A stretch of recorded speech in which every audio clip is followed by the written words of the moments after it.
ส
Hello.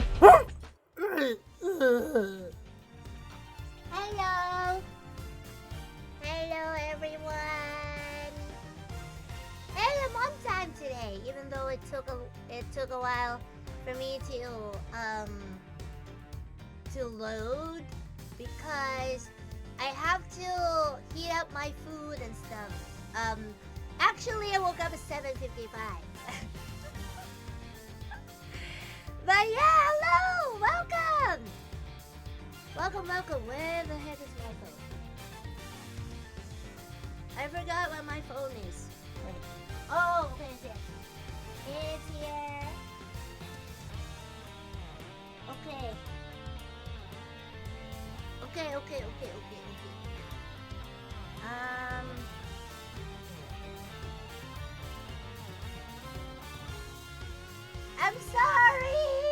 I'm sorry for the very, very long intro.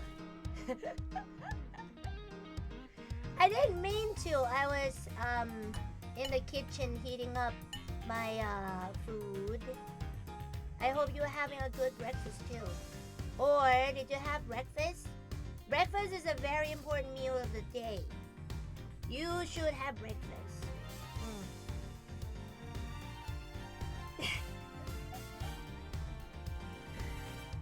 Do you think it's that worth it to call the police?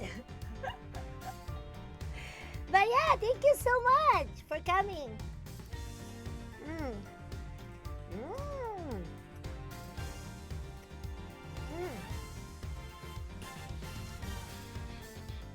Oh my god.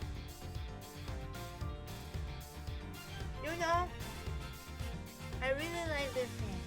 How do you call it?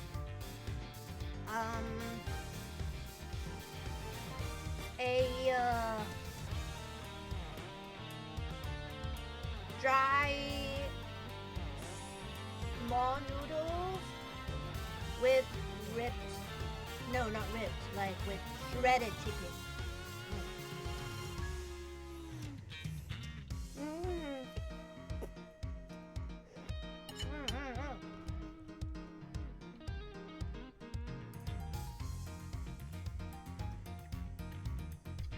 Oh, no, it's fine. Really, I think I don't really have a lot of audience on YouTube either, so I think it should be okay. It's just your imagination. I talk to everyone. Well, not to people who are talking out of topic, but you know. But it's good that you always come because you like me here. I like it here too, so I can play a lot of games that I love.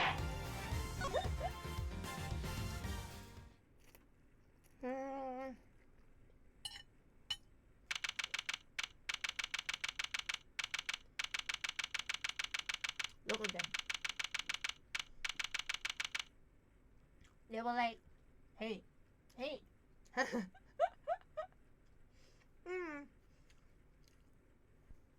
Okay. April 6th, Committee for Prosecutor Excellence Chamber.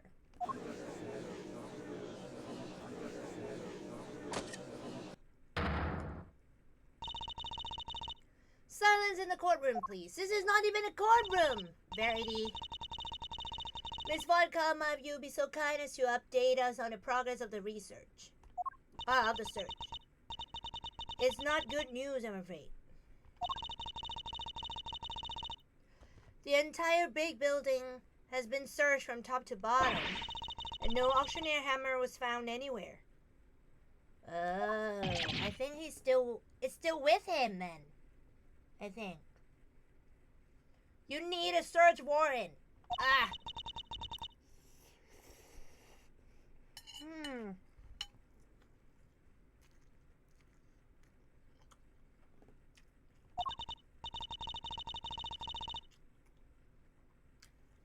What? Okay, I'll be eating too, so I'll not reading it out loud for a while. Oh my god, can you stop? I hate him so much, both him and his son. But I kind of understand now why his son is like that, because he's a terrible father.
Come on.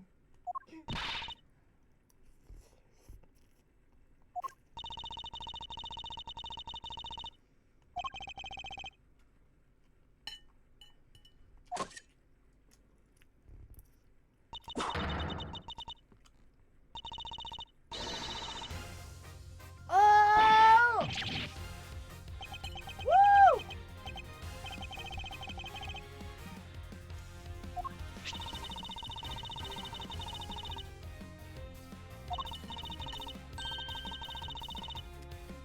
What? What about it?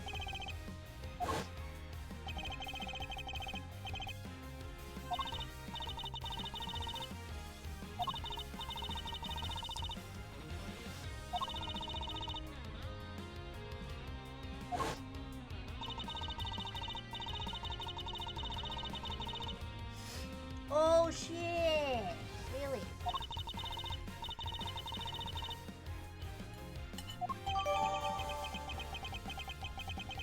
What about it though?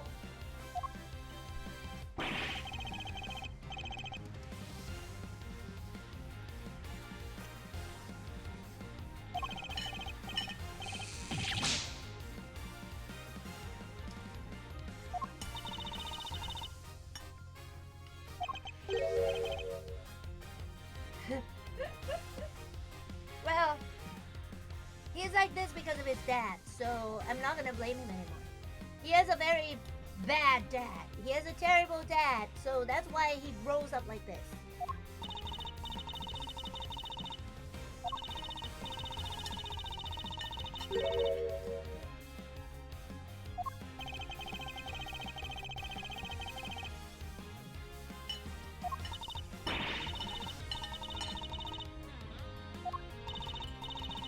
Yeah, your fathers.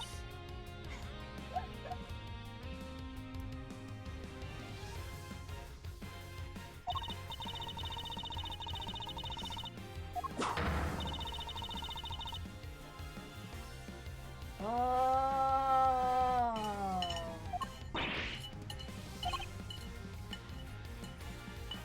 So it wasn't fun karma. He didn't fabricate it. Somebody framed him. Oh my god. This is a plot twist.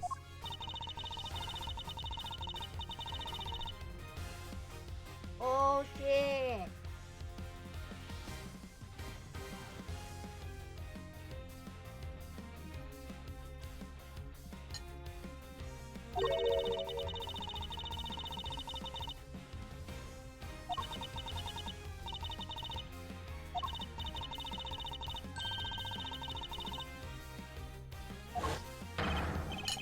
What?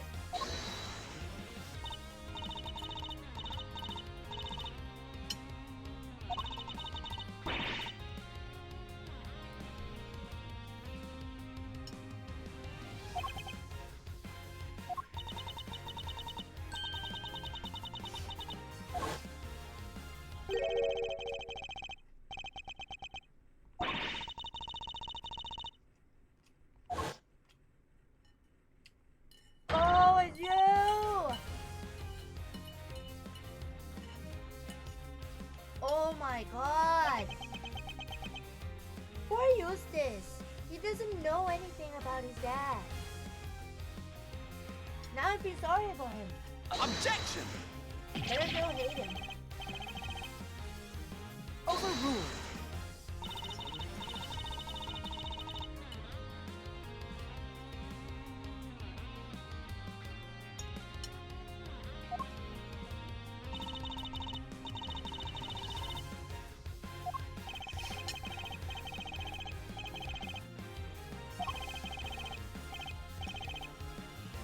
Does that mean he's older than Fonkama?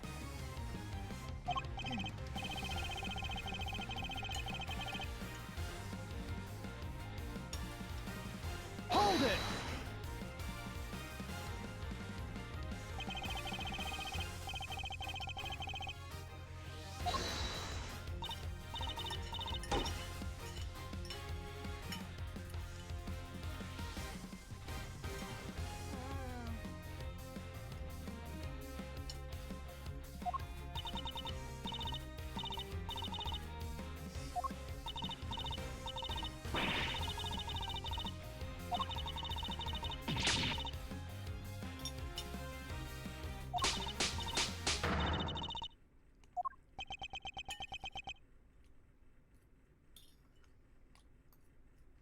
Aww.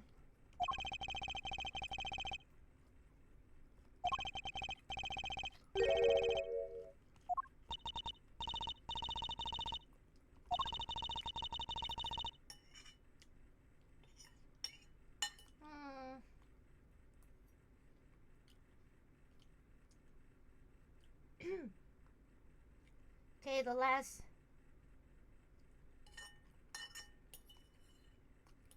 bite.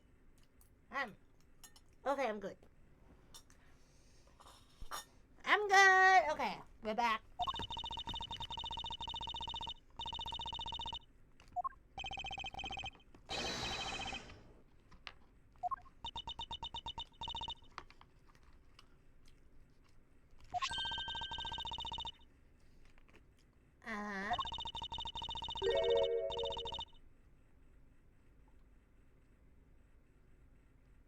A tattoo?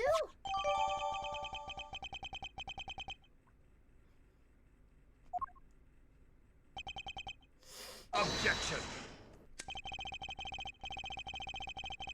There's no tattoo anywhere on my face. I think I'd know if there was one, wouldn't you? I think he has to take off his goggles first. Which means I can't be the ringleader no matter how much you might want me to be. I only hope you can figure out who this shameless manipulator might be. Oh ho ho ho. Overruled. Your contempt for this courtroom is an insult to the goddess. Are you sure it's not you who's feeling insulted here? I'm not the only one who has been trying to bring you to justice. Miss Ringer has been trying to. And I refuse to let her sacrifice be in vain. Young Rosie was looking to take me down, you say? But why? I barely knew her. I've always had a certain magnetic charm, but I don't remember ever catching that particular eye. You barely knew the victim? Why? I do believe that is a new statement.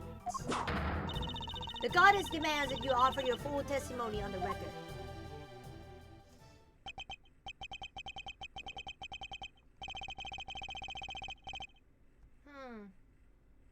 So that's how this is going to go, hmm?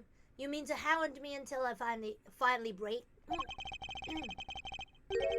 Well, if that's the way you want to play it, fine. I'll destroy you all. Every last one of you. Mr. Edgeworth, please allow me to work with you on this one. I doubt we'll get another chance to put him on the stand. So let's make the most of this opportunity. Of course, Your Honor. I wouldn't have it any other way. I still hate Gavel, though. Now, Chairman Winner, you will tell this court everything you know about Miss Ringer.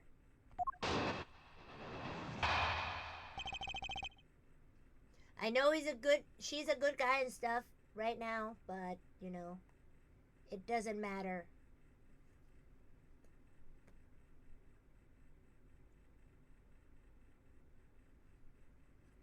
Everything I know about Miss Ringer.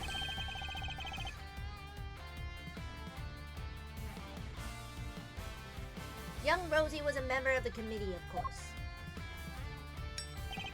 But we never really had any personal interactions, at least not that I remember.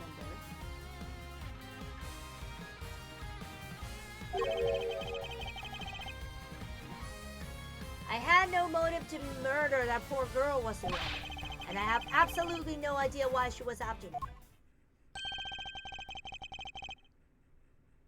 So you don't mean to accept your part in any of this? Of course he doesn't. He isn't guilty. How could he be? He's my dad, the winner of the winners. That's very kind of you, Eustace, but you need more than mere words if you plan to cover it for me. Right, you got it. I won't let them pin this on you. I believe in you, Dad. You beat Edgeworth. I know you will. Yes, you really are such a sweet, simple child. He really loves his dad, huh? But that's no excuse for him to ignore his father's crimes. No matter how much he respects him, regardless of their station in life, all criminals will be made to atone for their sins in time. This won't be easy on Mr. Winner. But it has to be done. I can't let his father get away with this.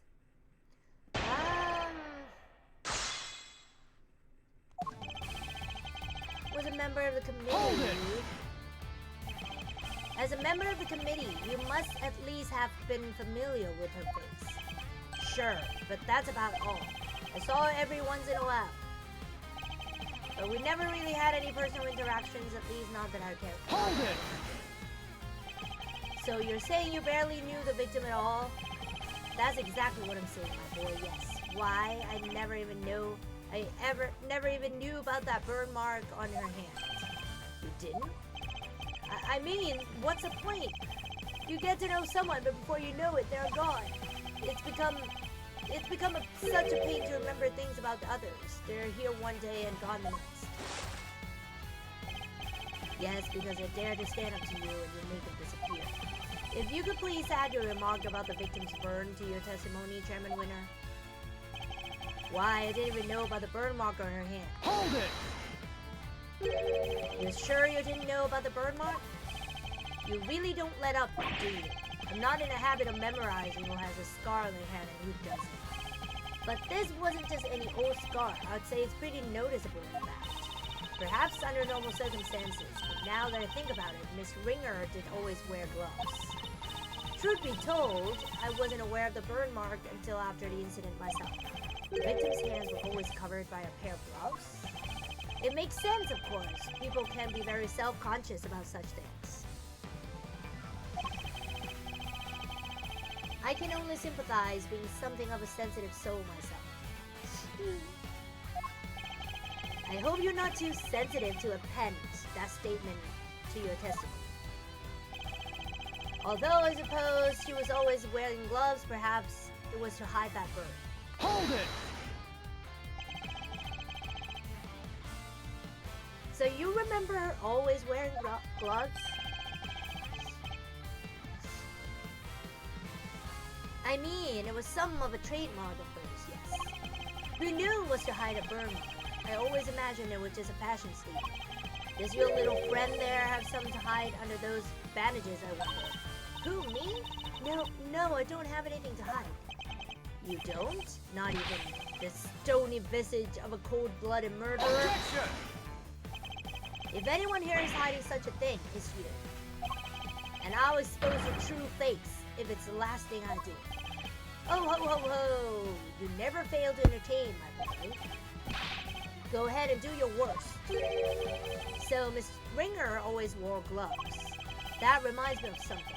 I should look over the evidence again. I had no motive to murder that poor girl whatsoever. Hold it! You never had any trouble with her professionally. Oh, don't be silly, my boy. and far too important these days for such trivialities. And by all accounts, her work was unimpeachable. Besides, our difference in standing meant we hardly ever interacted. But that doesn't prove you didn't kill her, does it? Well, you would say that, wouldn't you? Anything to save your little friend. It certainly seems that Miss Ringer has some personal interest in you, at least. Indeed. But I can't for the life of me imagine why. Too bad, so sad, without a motive. Can't logic your way into pinning this on him. And I have absolutely no idea why she was after Hold it! Oh, wow. You have no idea at all as to why she was after you? Let's see now. It's because Dad's a real catch. I suppose you would say that, yes. The admirers, they come, and then they go again. You couldn't even dream of being like my dad. Very true. I doubt many ordinary people could quite match his achievements. It's remarkable, really, to have so many people come into a life and then for so many leave. I certainly won't complain. You chose to leave early, my dear. Hey, I think it's far more likely that you'll be the one leaving today in handcuffs. Yes, very droll, but if you think I'm finished, you'll be sorely disappointed. Have to think back over what we know about the victim. If you're not sure how to approach this, take another look at the evidence. You just might find a new way to interpret old information. Are you trying to help me, Francisca? I'm trying to help Kate Faraday. I couldn't care less about it. Nice to see she really is worried for Kay, in her own Francisca sort of way. Okay. She's always wearing gloves. She wasn't wearing gloves now.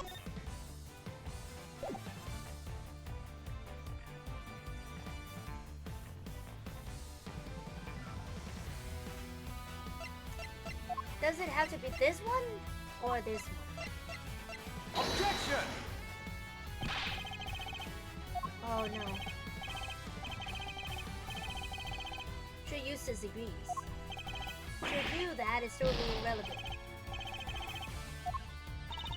Mr. Winner is really enjoying this, huh? Of course he is. He has his father here to back him up.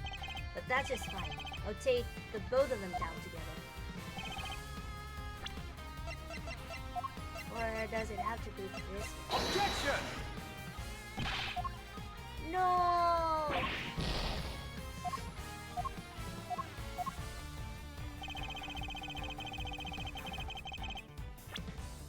She's always wearing gloves.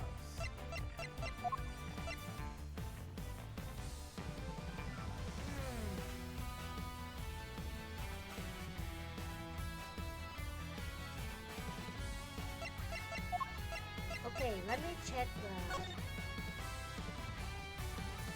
Ringleader prepared wigs in order to enable their accomplice to disguise herself as Miss Ringer. One wig was straight and the other wavy. The Ringer's hair was straight, so wavy not used. December 24th, 18 years ago, Prosecutor Manfred von Kava, Defense Attorney Gregory Edgeworth, Victim Audie Frost, Suspect Samson Tangarola. Body of Audie Frost discovered in mansion belonging to Samson Tangarola. Person of interest, Alicia Scone, Judy Bound, Camilla Gusto and Audie Frost's sons, would both visit Tangarola's mansion up through the day before the incident. From the day of the incident onward, their whereabouts are unknown.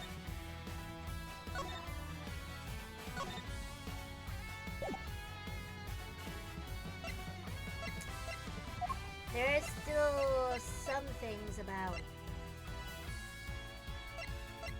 how do you call it? About the sons.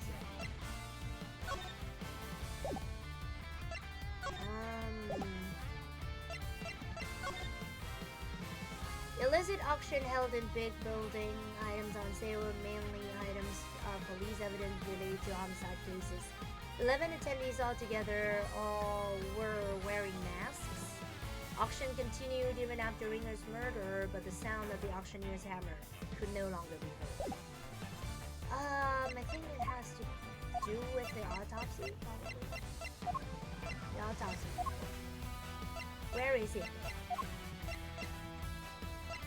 Oh, it's changed to this.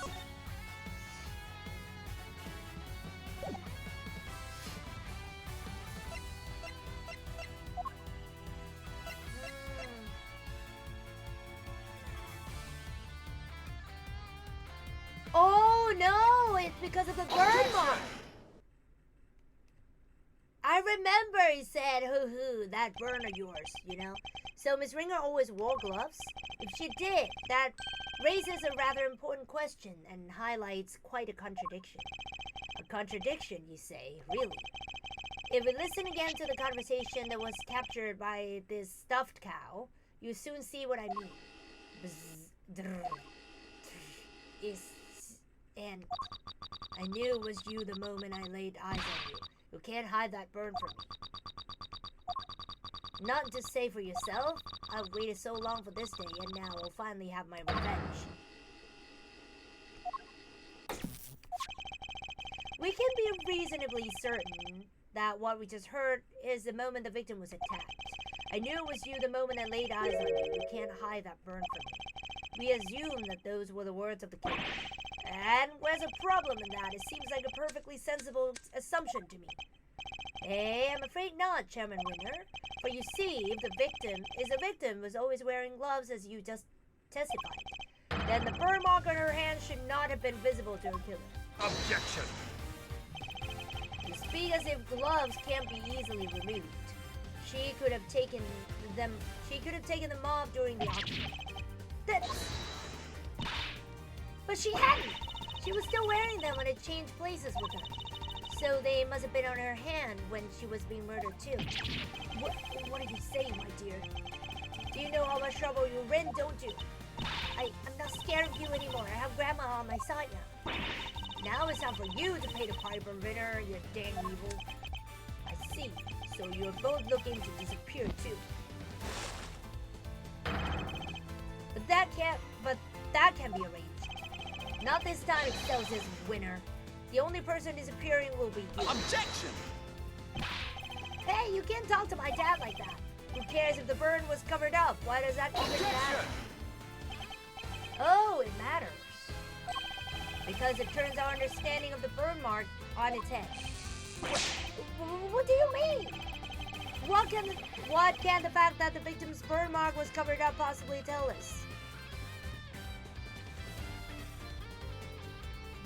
Ooh.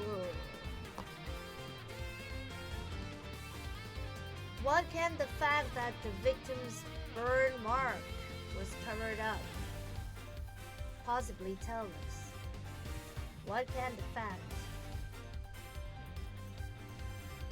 fact that the victim's burn mark?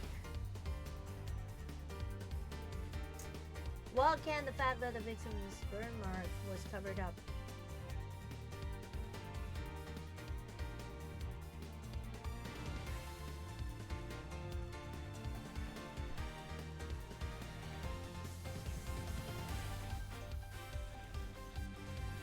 What do you mean? Who cares if their burn mark was covered up? Why does that even matter?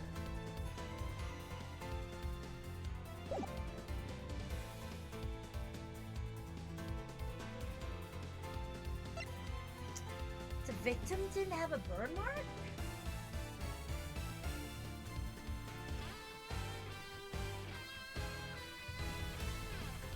What does that mean?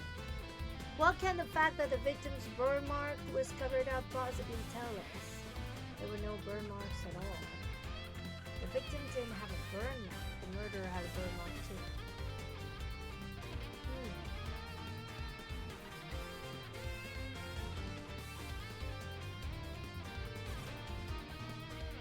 The murderer had a burn mark too.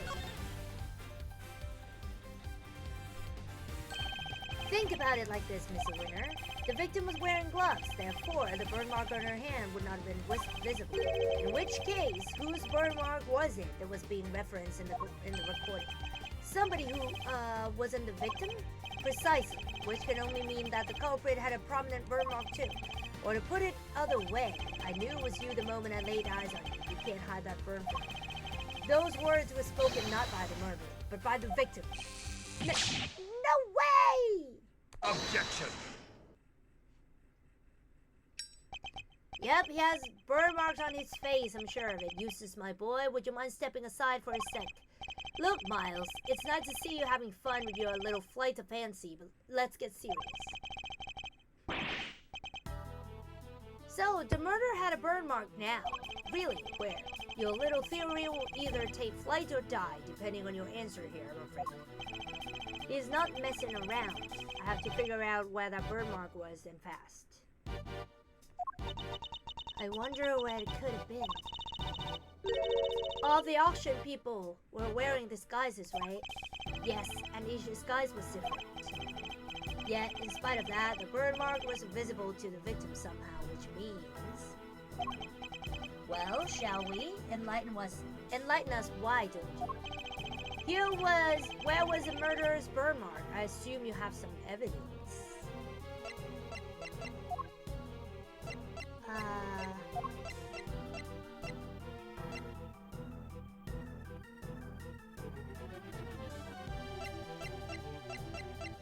The mask?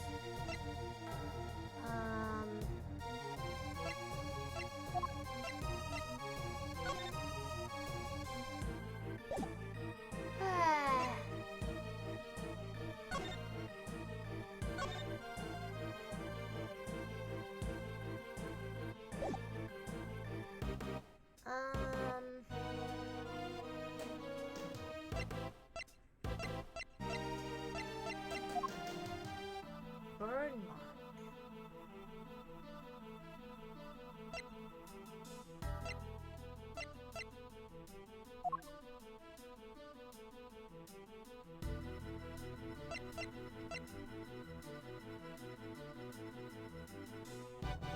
I don't know. Do I have an evidence for that? Huh.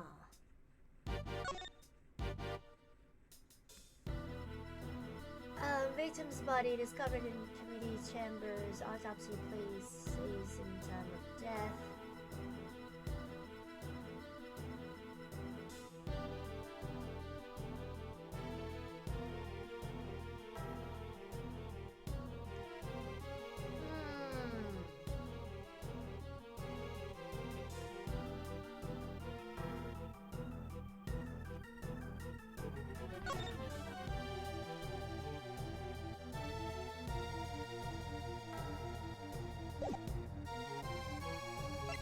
Burn mark! Where was the murderer's burn mark? I assume you have some evidence. Oh! Take that! Here's my evidence. The outfit the ringleader was wearing throughout the auction. Or rather, the outfit you were wearing, Shaman Winner.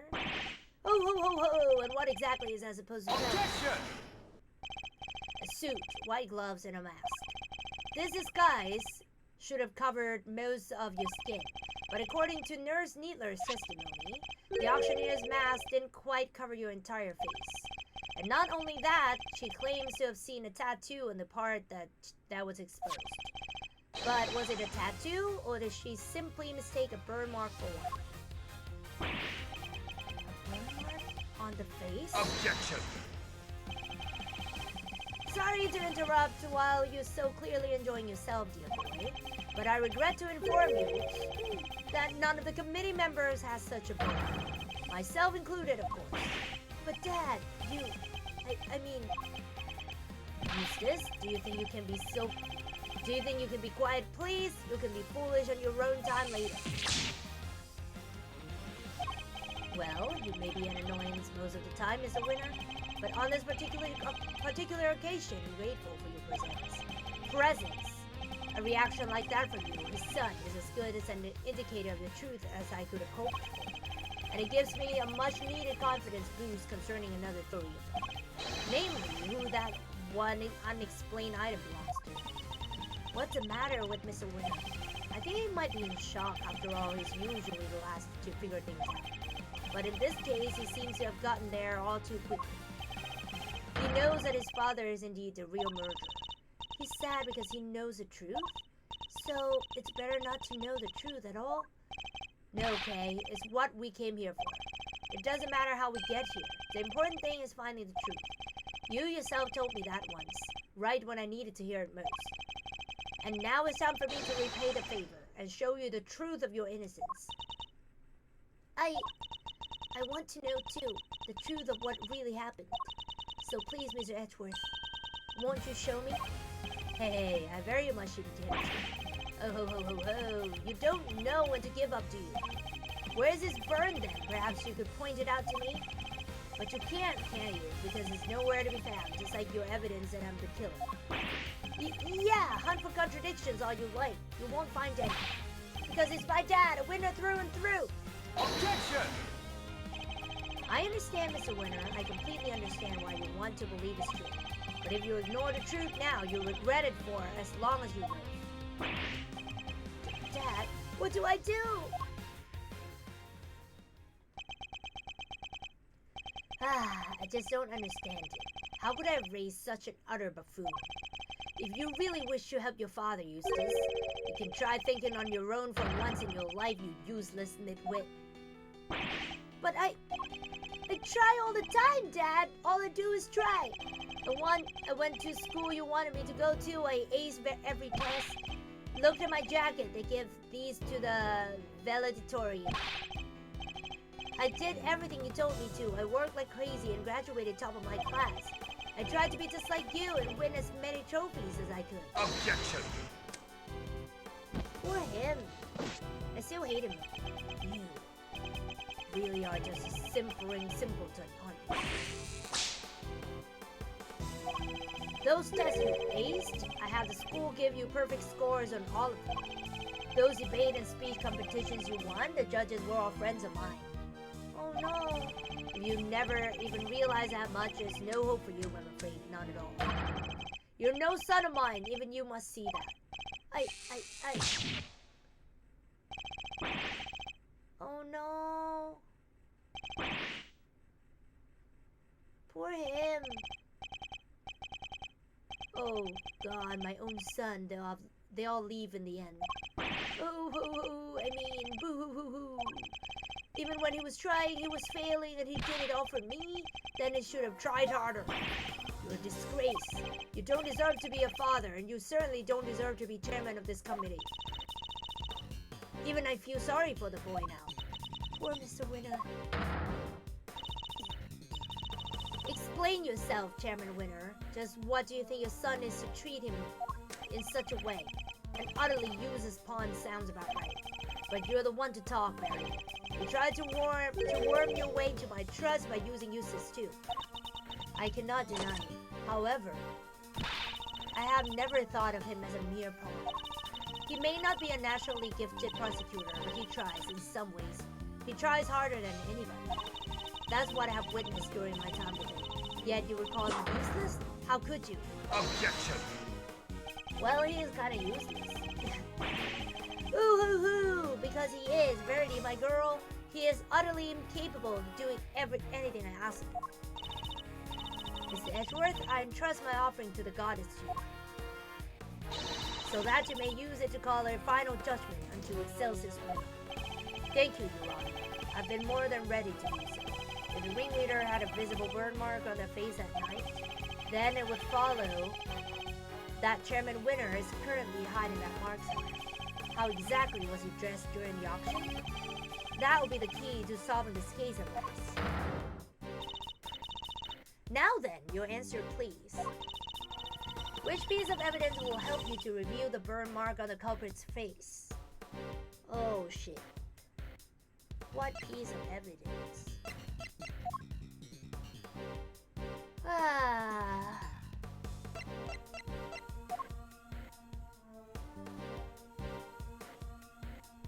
Is there a piece of evidence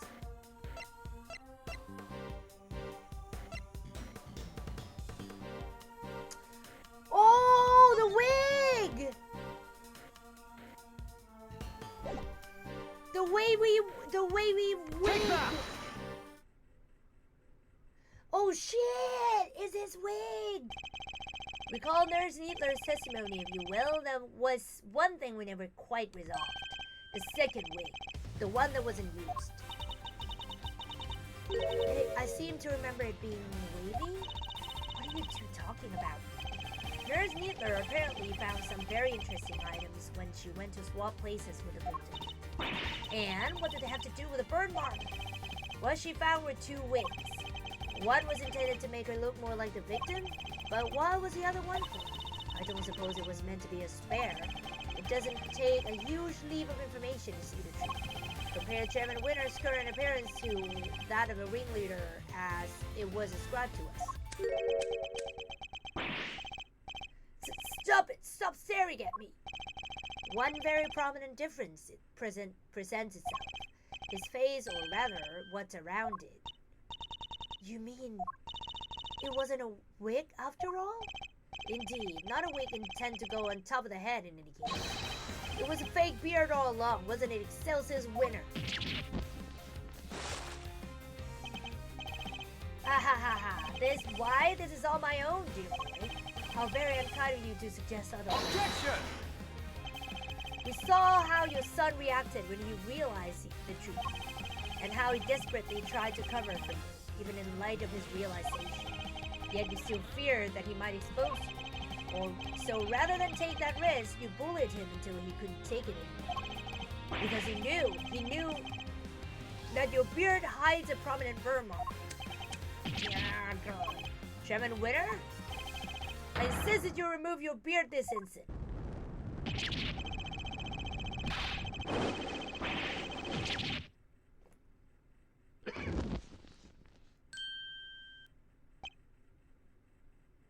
What a prominent burn mark. There it is, the burn mark. Mr. Edgeworth, for bringing evil to justice before the eyes of the goddess, you have my thanks. No, thank you. I couldn't have done it without you. Excelsior's Winner, in the name of the goddess, I hereby pronounce my verdict. In the matter of the murder of Miss Rosie Ringer, this court finds you guilty.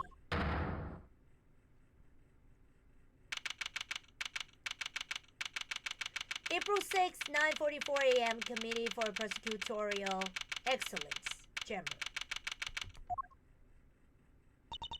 Mr. Edgeworth, I can't thank you enough. You never gave up on me, even when I gave up on myself. That was very kind of you. There's no need to thank me. As a prosecutor. No, as a friend. It was the least I could do. Aww.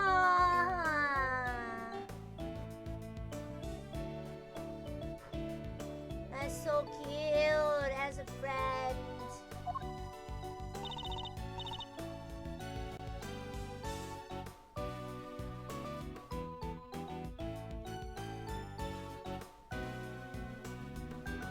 Mr. Edgeworth, rejoice.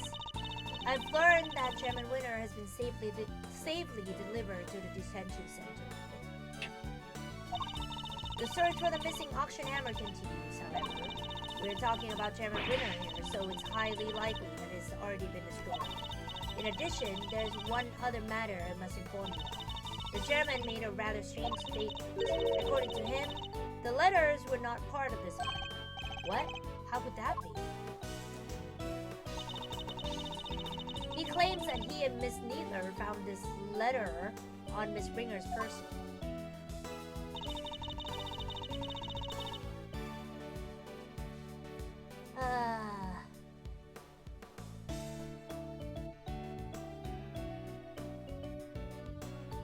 And that they then found a second letter on Kay's unconscious body. From the contents, the letter seemed to ones of correspondence.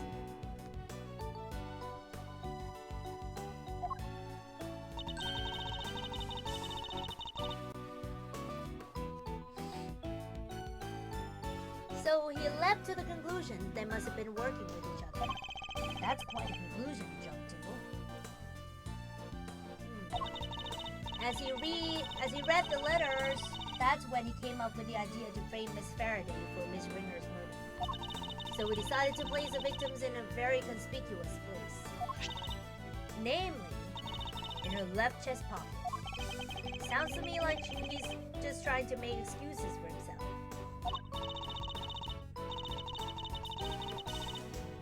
Yes, I certainly thought the same. Perhaps it was some sort of last-ditch ploy on his part.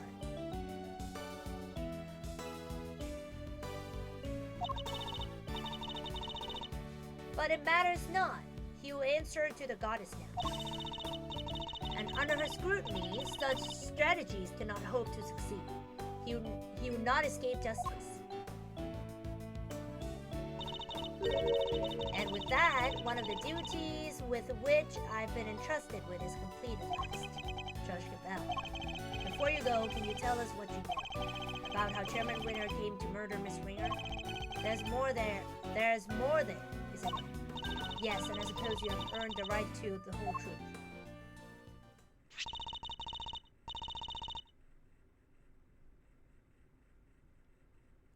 Miss Ringer once had a lover, a press photographer. He was investigating the underground auctions as a freelance journalist. But before he could uncover the truth behind the auctions, he was disappeared. All Miss Ringer was left with were the memories and personal effects of her lover. And so, seeking revenge on Chairman Winner, she made her appearance at the auction. Unfortunately for her, her opponent struck first. I see, so that's the story behind this case. While the goddess does not condone acts of wanton vengeance, Miss Ringer's actions have exposed Chairman Winner's crimes at last. So that was your real goal. You were tasked with exposing Excelsior's Winner and the corruption at the heart of the committee. Does anyone know what happened to Mr. Winner? I'm afraid I haven't been able to get in touch with him. Do you have any idea why? Probably because I wasn't there for him just now when he needed me most. Oh, I really feel bad for him. Well, don't pity him too much, at least he knows the truth now. And no matter how hard it might be, he'll need to learn to accept it. If he can't, he'll never be able to move on with his life. Trust me. A father's influence isn't easily erased. But in time, he can hopefully try and change his ways. You're right. You've got to be. Can I change too, I wonder? Can I move on in my life? Are you okay, Kay? How's that head feeling? I'm fine. Thank you. So sorry, Kay. You were my patient. And I had a responsibility to you, and instead I let them accuse you of... Ouch! Damn right. We ain't just in the business of fixing body, Missy. The mind's where it all begins. You're right, Grandma. Speaking of which, how's your memory? It's like, with a little more time, maybe I'll be able to remember some more. Please forgive me, but I had better be on my way.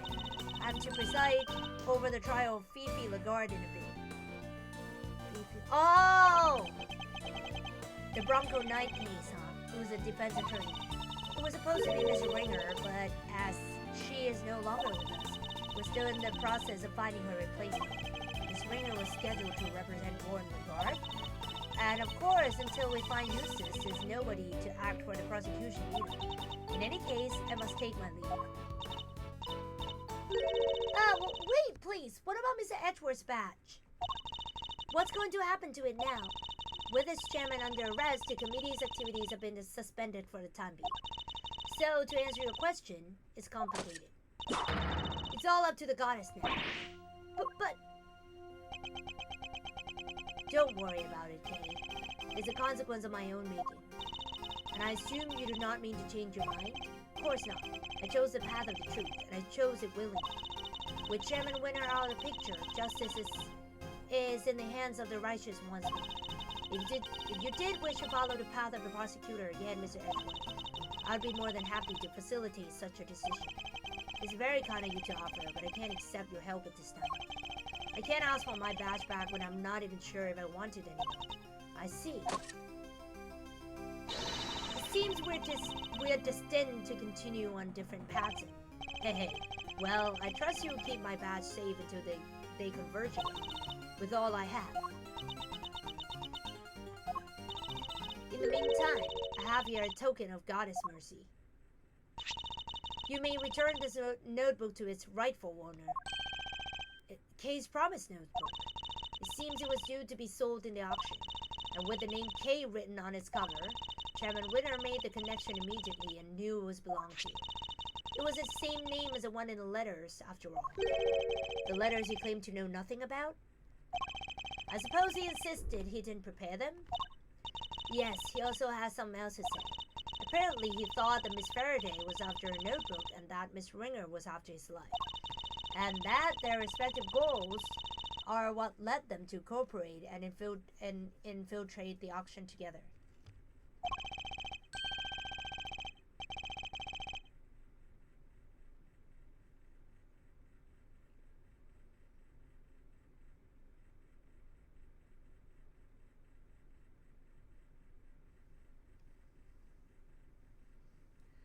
Unfortunately for him, he misread the situation completely. It was all the happenstance.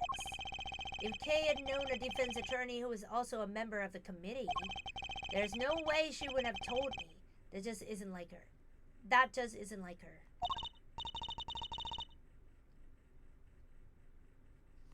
Haha, you believe in her is touching.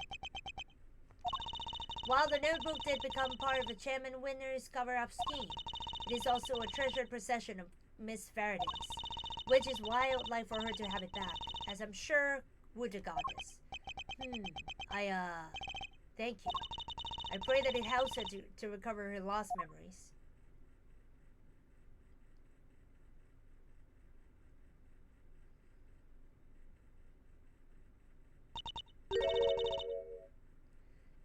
Is everything alright?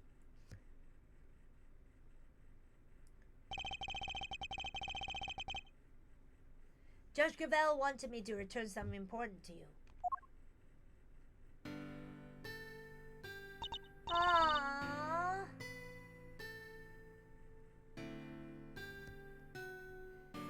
Isn't that...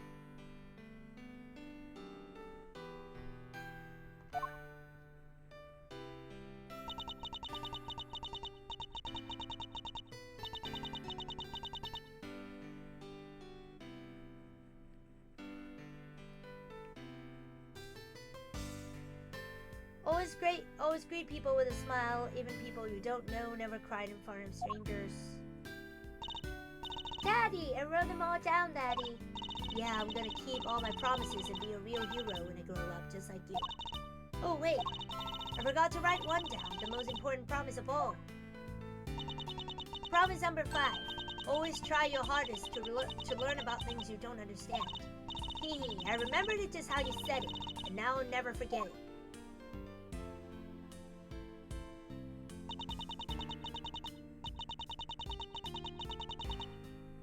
Always try your hardest to learn about things you don't understand. That's right, I have to try.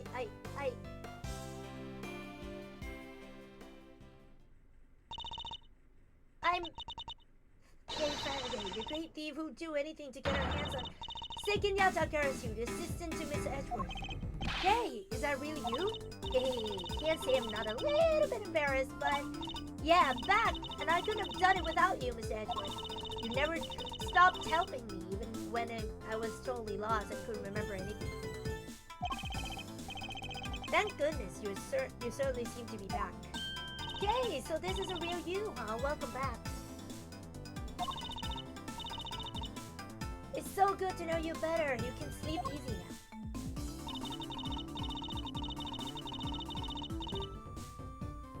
Now that you found it, don't you dare go losing that memory of yours again, young lady. Here. Miss Needler, Dr. Hertz, thanks a lot for looking after me. And if you're really a better, how about you get out of them dang hospital duds? Oh yeah, I washed all your clothes for you, huh?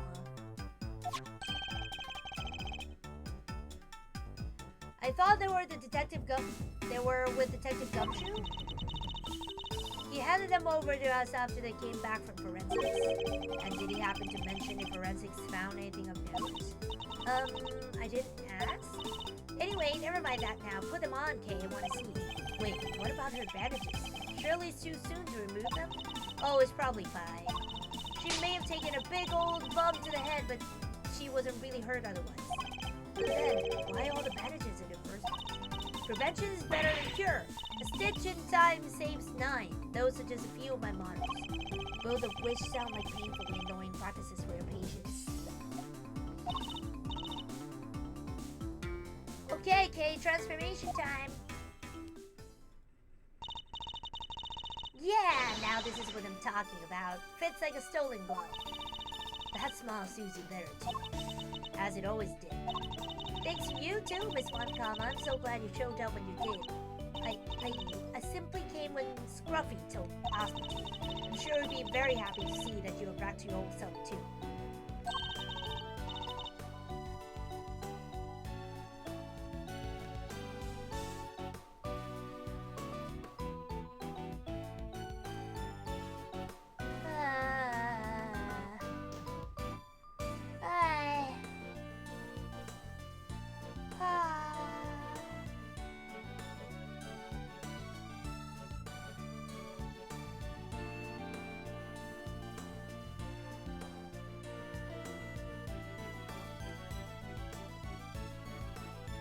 Speaking of Gummy, where is he?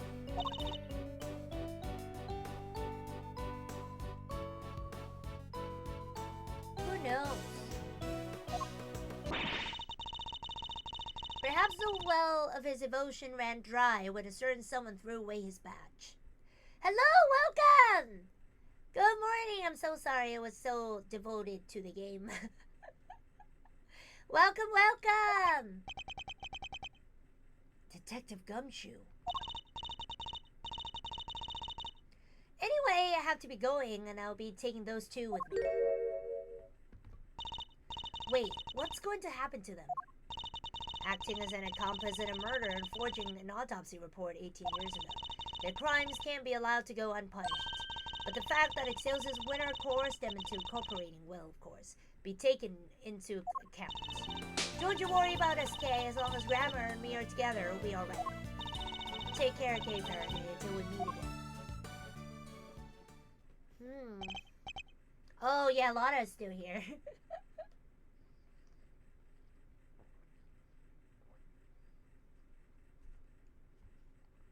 So, Kay, I know you only just got your memory back, but I need to ask you some questions. Sure, ask away.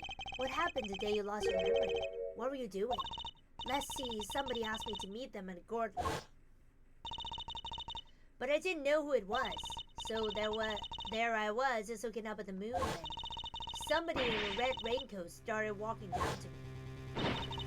They must have drugged me somehow because that's when I fell unconscious. What? I'm not sure if Kay was at Gord Lake looking up at the moon. Anyway, when it came to it was on the roof of this building. I was in a daze and stumbling around up there when I saw the person in red raincoat again, but they were lying on the ground. I was so surprised I stumbled backward. And then I was falling and everything went dark. When I came to the second time, I couldn't remember anything. The person in a red raincoat, who in the world were they? I'm sure they were walking in midair. Thinking about it's making my head hurt. Just breathe, Kay. You only just got your memory back. You're still confused. Imagine the root cause of your confusion is...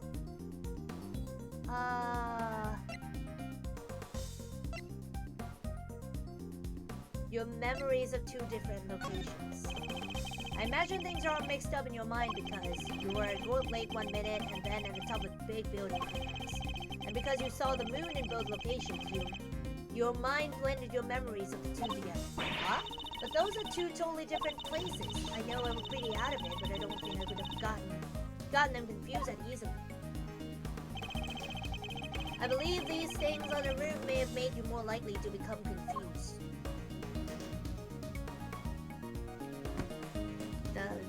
Take that! There are two key similarities between the scene down at Gourd Lake and here on top of the big building. Cherry blossoms and food stains. Wait, you're right. Those similarities are what cause your memories of both places to overlap. The person in red raincoat wasn't walking in mid-air. They were walking toward you from across the park. But in your blurry memories, that same sight played out over the viewing platform instead. No way. Who steals a great thief's memory, huh? That's just cheating. Even still, this doesn't answer the question of who attacked Kay in the park. Was it the person in red raincoat she saw? Do you hear that? It sounds like it's coming from up in the store. Come on, let's go take a look. Well, hooey! Smell another scoop in the oven. Still here? Yeah, I mean, people just... regardless. April 6, 9:53 a.m., 51st floor. Store.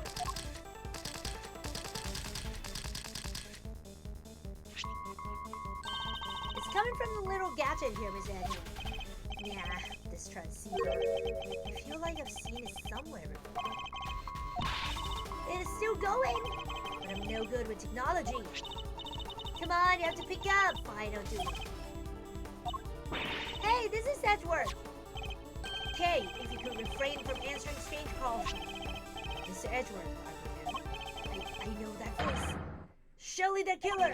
Congratulations on another case solved. Yet I can't truly say it's been fully resolved, can you? I'm sure you've noticed by now that there was a mastermind at work orchestrating the entire incident. How do you even know about this case? That's not what's important right now. Let's focus on a certain individual for the time being, shall we? I have indeed been wondering myself if somebody else could have been involved. If not, how are we to explain the piece of evidence that proves so damning to Kay's case?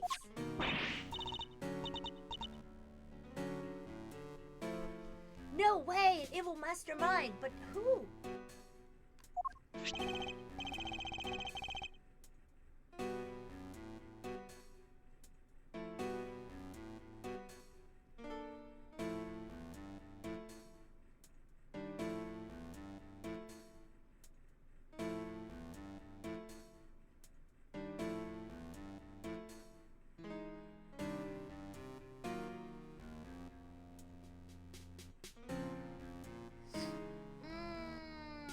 Wait.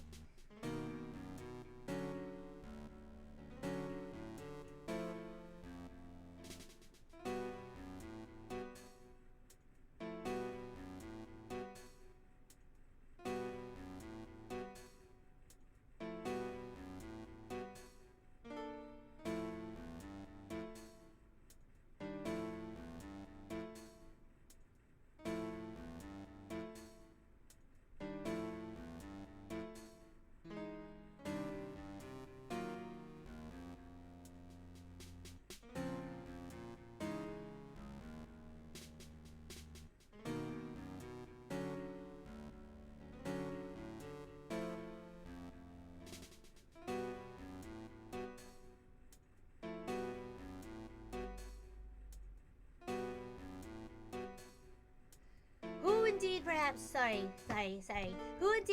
perhaps you could share your thoughts? What is the evidence in question that points to somebody else's involvement? The Jamma Ninja Man. Take that! This right here proves that somebody else was behind all this. Sadly, neither do I. Oh, sorry. There was one clearly suspicious piece of evidence. What was it?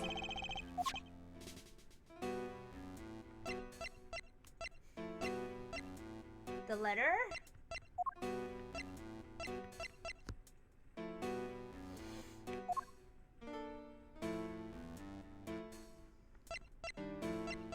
But there are two letters, though.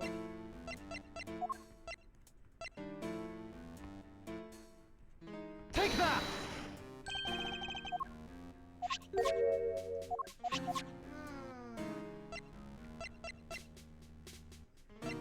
Take that!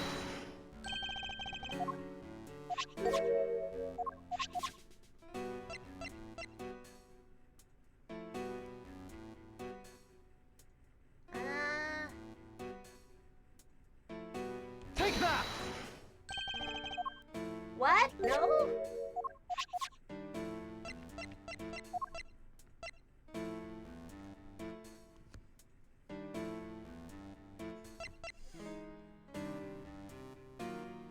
What is it?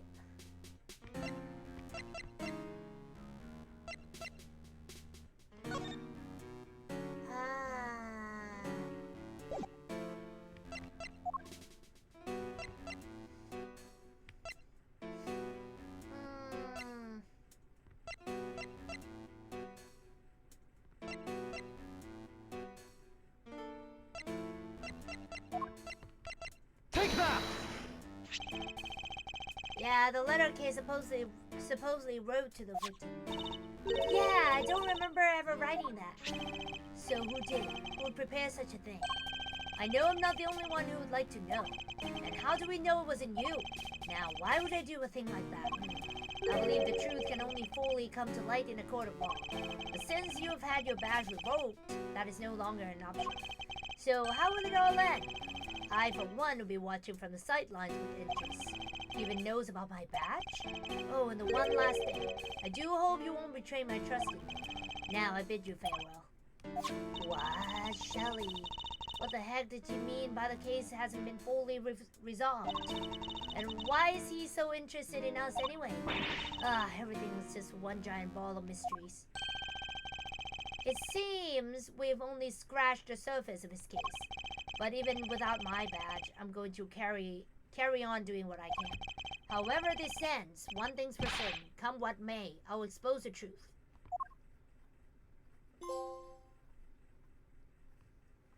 Oh, it's the end! Already. Okay, we'll go for another episode. I think this is the last, should be? Yeah, episode 5.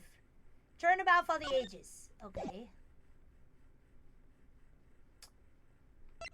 Oh, this is the last.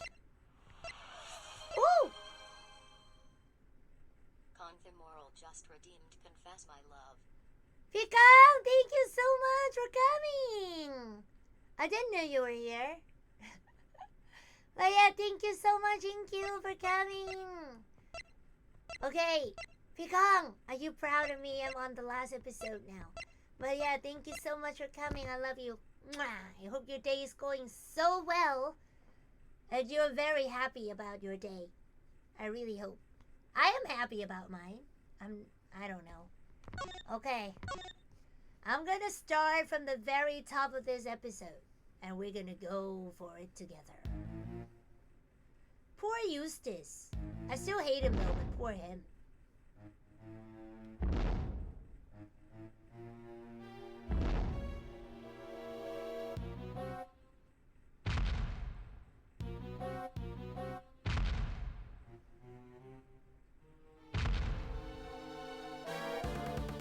What?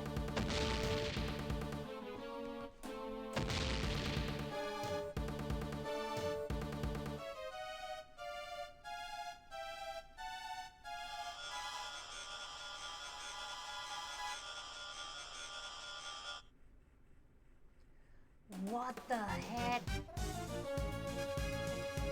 Oh, it's a movie.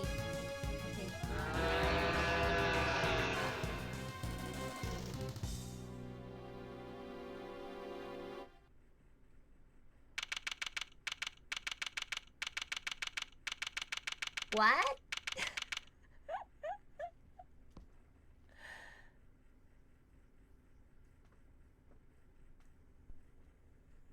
Yeah, what is going on? Okay. April 6, 10:02 a.m. Big Building Plaza. Yeah, why is a kaiju even there? I come to the endings. Okay. Welcome. So what's next for the great Miles Edgeworth? Wait, you are serious about not being a prosecutor no more, ain't you? Yes, I am. No longer a prosecutor. It's hard to believe. And yet, I can't stop thinking about what Mr. Dick Killer said. Me neither. Congratulations on another case solved. Yet I can't truly say it's been fully resolved, can you?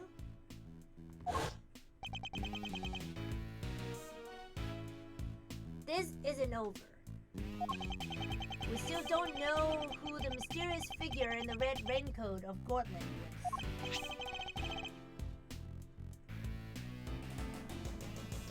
Or who really wrote that letter? We've been dancing to somebody else's tune this whole time, but whose? Still can't let it go, huh? You're like a dog with a dang bone. Both of y'all here. Both of y'all. Well, I got me some reporting to do, so I'll catch y'all some other time, I guess. Wow, you have a new story to chase already? You're trying to patronize me, girlie? You bet I got new stories. More than you can shake a stick at. A good reporter always has 3 or 4 leads, doubling away the old scoop pot. Somebody, please! Whoa, what now? Please, you have to help me. Huh? Do I know her? What's the matter? Has something happened? There's a body. It looks almost like a monster might have... A monster? Well, I'll be. Somebody else smelled the sweet, sweet smell of scoop soup. This way, hurry. I mean, the cops is right there. Why would you run to us? What's happened now? What indeed? I suppose there's only one way to find out. April 6th, 10:05 a.m. Big building empty lot. Huh? These looks like... Yup, footprints. This right here is photo gold. Footprints? But how big would a creature have to be to leave prints like that? The statuette, look! Oh no! Shilong Lan. What's he doing here? Wait, the guy on the floor that's... No. Lee Wang, the president of Zhengfa. He did... Agent Lang!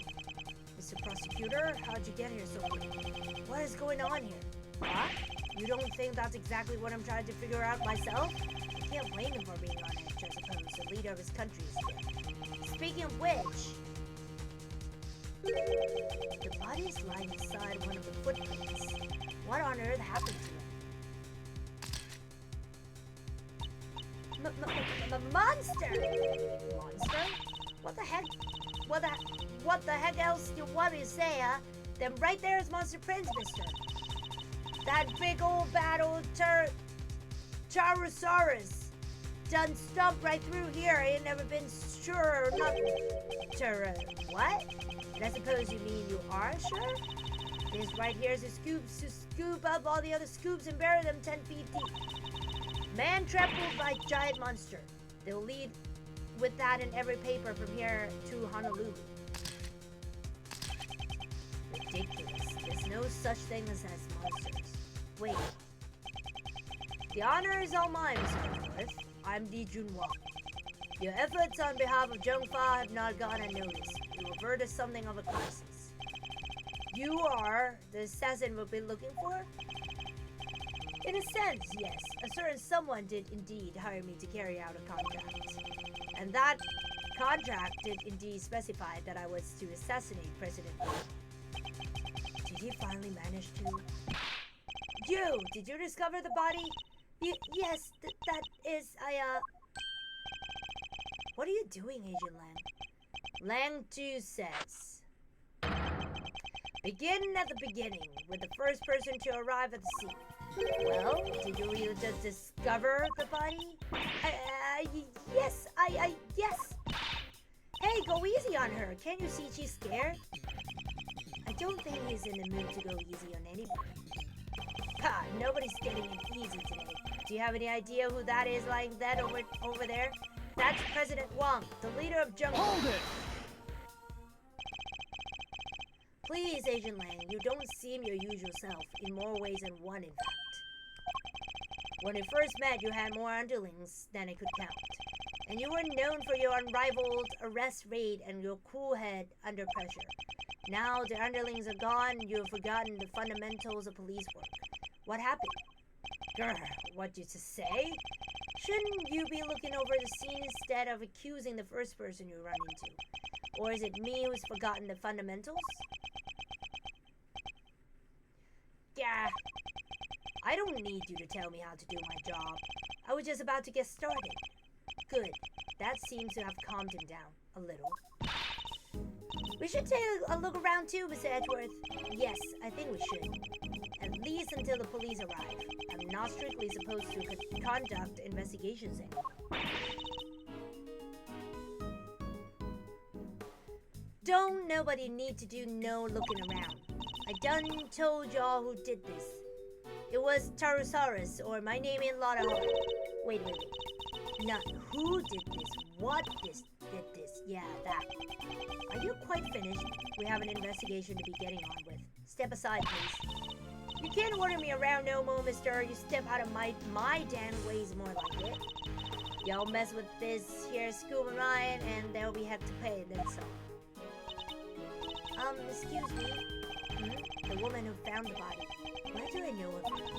You are Mr. Edgeworth, right? Do you remember me? Oh, yes, of course. We met on, that case. No way, you two knew each other? Yes, as a matter of fact, we do. From somewhere. Great to meet you, Kay Faraday, Mr. Edgeworth's assistant.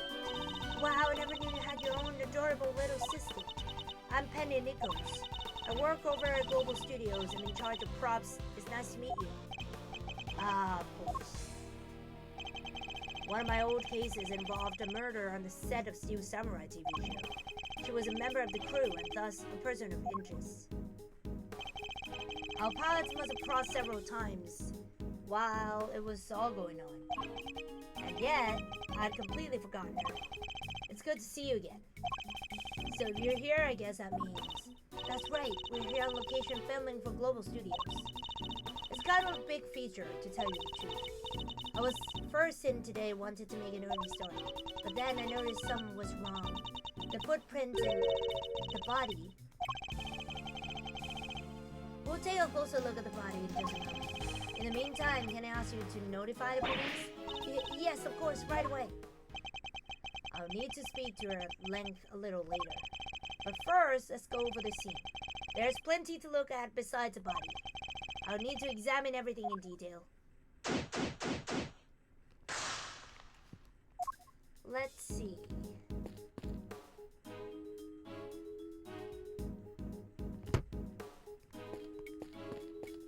Oh no.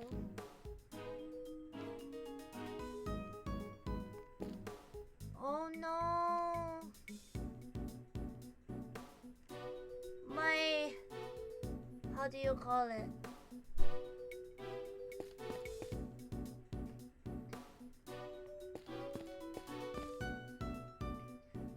Oh my god, my controller. My, how do you call it? The stick. It's so old. It's falling apart. I mean, it's not that old. Right? Well, yeah, my analog stick. Oh, the monster. This thing in front of the trailer here, it looks like a monster costume. What? That's a costume? You sure the creature that made these huge footprints in just shrink or something? Perhaps I didn't make myself clear. This thing in front of the trailer here looks just like a monster costume. A costume!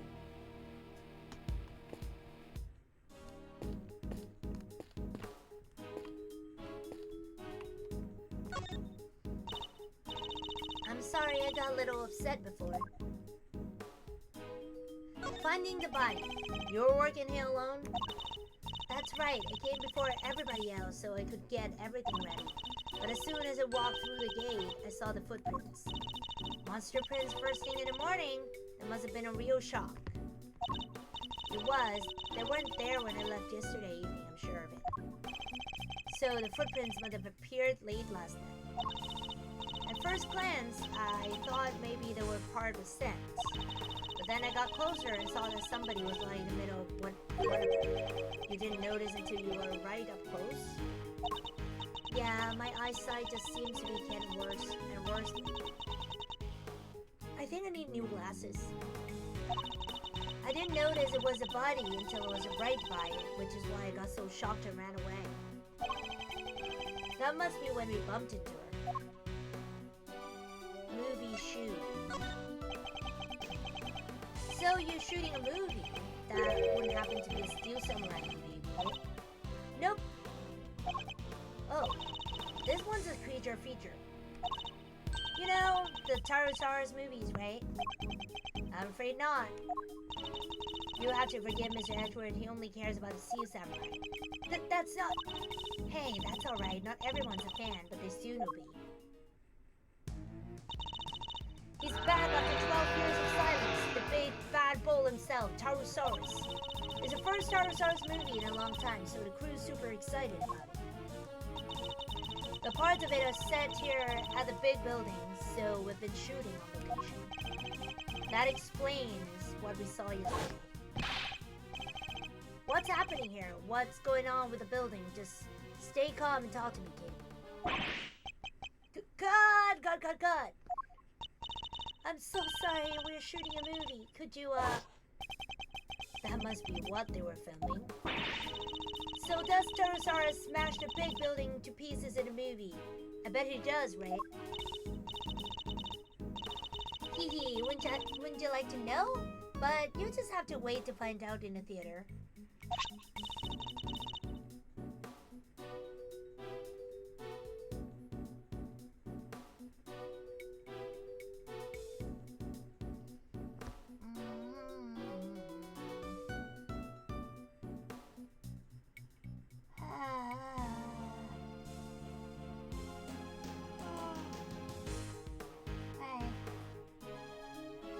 I've been sleep. Oh, but I went to sleep at around like midnight last night.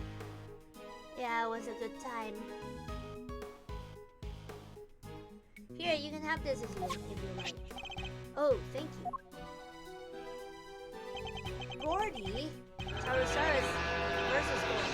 An epic rivalry is born. Tarosaurus versus Gordy. Gordy?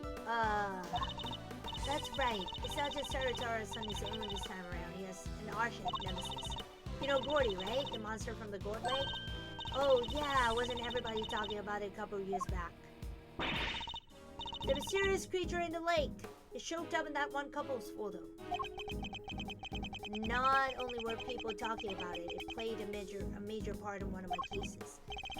Not a name I'm too wild about hearing again. The director is fascinated by the stories, which is how Gordy wound up in the movie. A little behind the times, but better late than never. Just wait till you see those two legends tearing into each other on the big screen.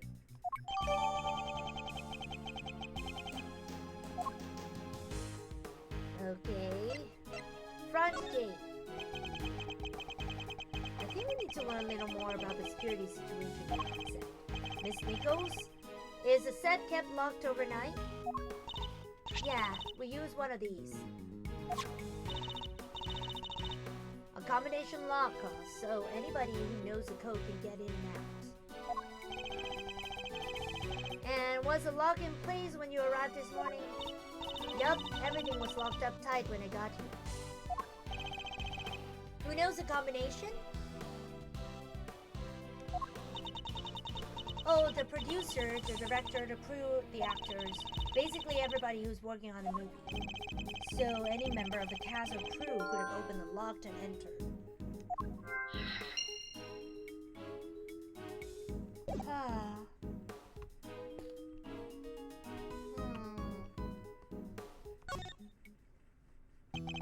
So, Mr. Prosecutor, we meet again. Yes, we saw you at the detention center the other day too. You had some business to take care of, I take it, the Asian land. You could say that, nothing that need concern you though.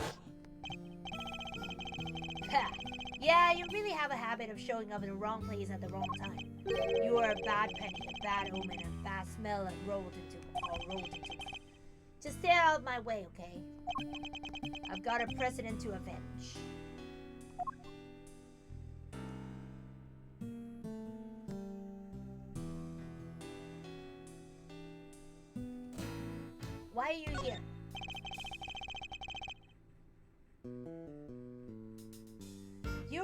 already at the scene when he got here. Why? What were you doing in there? What am I? A suspect? Hey, you might be.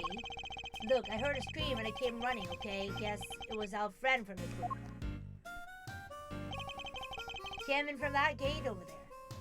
Oh, somebody already got rid of the lock for me. Not completely, you can still see it on the floor there. Perhaps I should take a closer look. When I got here, I saw a movie girl running out of the other gate.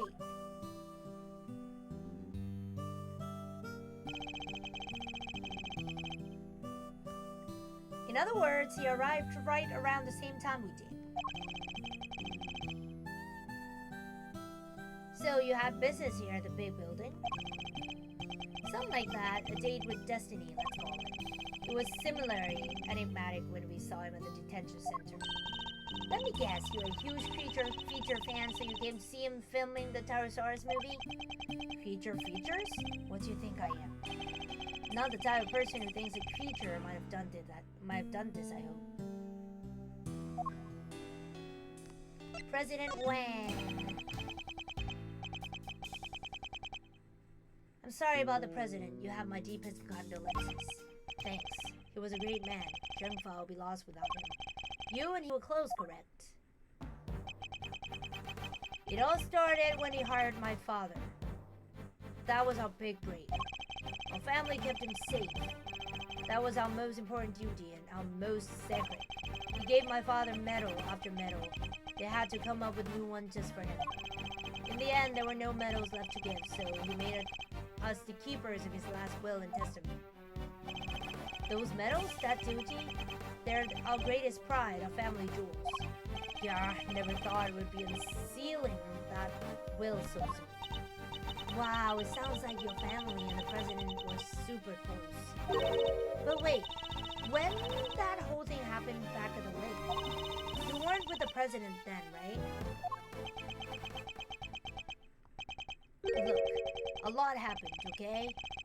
That was all 12 years ago or more. My father and the president being friends, our family being the ones who kept him safe. He just changed one day. It was like he became a different person. Now he doesn't trust the police one bit.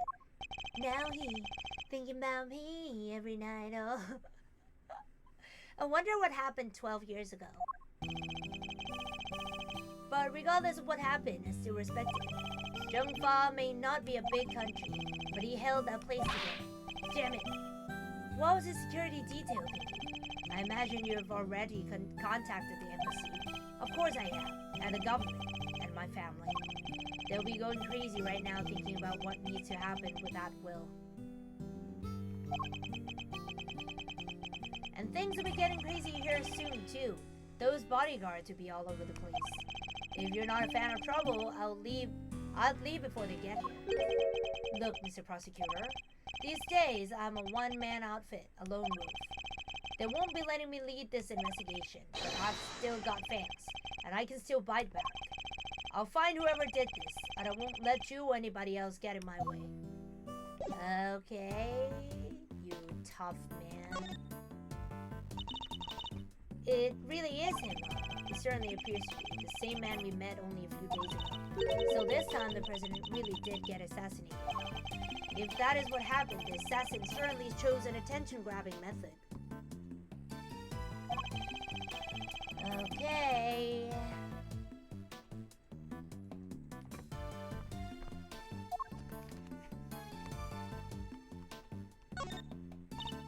Huh? What's this white thing here? Oh, wait, it's a bone. Does that mean 2 murders? It looks more like a horn than a bone to me. Don't we have a piece of evidence that might tell us whose horn it might be? Really? Do we have an evidence? Eureka! This would be one of Tyrannosaurus' horns, couldn't it? You're right, it really could. Maybe it's part of a prop from the movie? If it is, it must be from something pretty big, judging by size. What's doing on the ground here? What's it doing on the ground here? We should ask one of the crew, maybe they know. No obvious clues, but he's definitely not breathing. So it really was a monster. Trampled by a giant creature? Impossible. Huh? There's some stuck to the front of his clothes here. Yes, speckles of yellow substance. I bet it's monster drew. Yeah, that must be it. Please, Kay, can you at least try to be sensible? We'll need forensics to tell us what it might be. Alright, that looks to be pretty much everything the body can tell us for now. I'll better note it down.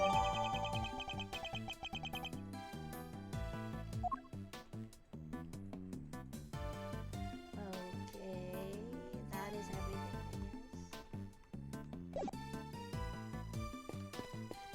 guess. Miss Nichols, where does this exit lead? What? Oh, onto the grounds of the big building. Yet another case with direct ties to that station.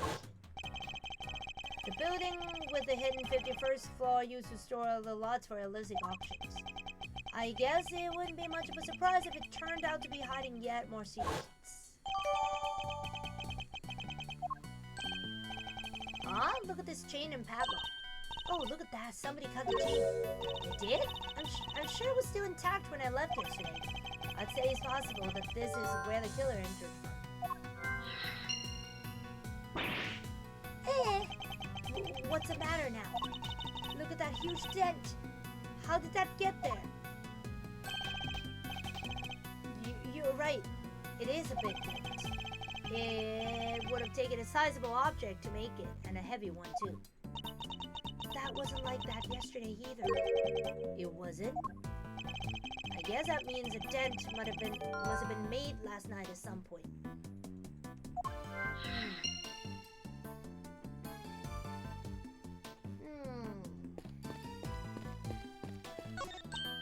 Hey! These are those plastic sheets you can put down when you have a picnic. They're plastic sheets. That much is true, but I don't think that's what they're used for. Want me to explain, Miss Edgeworth? Those are waterproof sheets. We use them to protect the camera when it's up on the crane. If it starts raining while we're shooting, we can just cover it up and keep going. I see, so they must be pretty big, right? Oh yeah, they have to be able to cover the whole rig. Wouldn't be much point using them otherwise. The weather was pretty patchy yesterday, so we wound up using them quite a bit.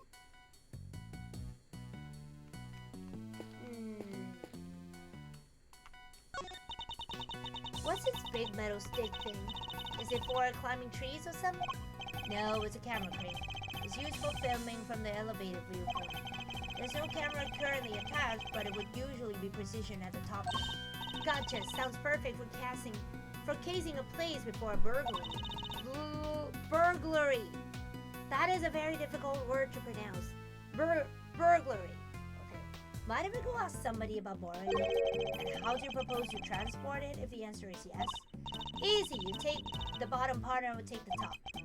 So I'm helping now. And if we go one little step at a time, we'll be back at your place before we know it. And we're walking back to my house? You have a house? What is it now? Can't y'all see a busy girl needs room to work, you know? Why are you so obsessed with the idea that it was a monster attack? Monsters don't exist. Surely even you know that. What did you? You don't know what the heck you're talking about. Pterosaurus is real, dang it. I know that for a fact. For a fact. And how is it possible exactly? Because I done seen him. What? You saw Pterosaurus? Where? How? Heck yeah, I seen him. The big bad bull himself. Right there in front of me. I was up 51 over their big building just yesterday, right? Gathering materials for your story on the underground auction, yes, we remember. Well, ain't you just misremembering, man? That's right. I done seen him right when I took that photo. The person in a red raincoat, Miss Ringer, right? Yep, you'll see that blind right there next to little Miss Raincoat. Well, guess who was on the other side of it at that very moment? That's right, Pterosaurus. There's nothing there. Well, I can highly I can't rightly capture every dang thing. I was just a little too far away, that's all. But I seen it alright, boy did I. Pterosaurus' big ol' eye. Staring right at me, peeking right in at the window. A window peeking monster? Anyhow, I don't go got time to be shooting that breeze with y'all. Got snaps to snap, reporters to report. Quit bugging me, will ya? Go on, get it. That entire story was ridiculous. You didn't believe a word she said, did you, Mr. Edgeworth? Is it that obvious? Oh well.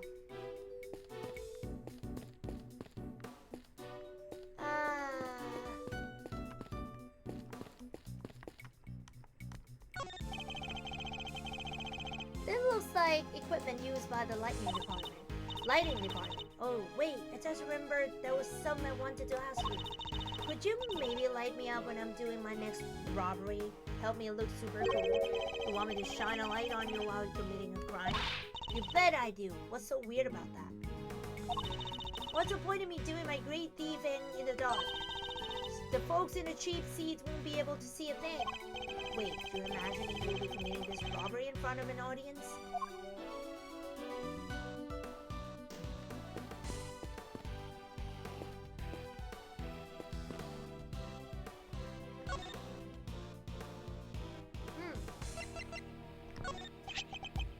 This horn, do you recognize it?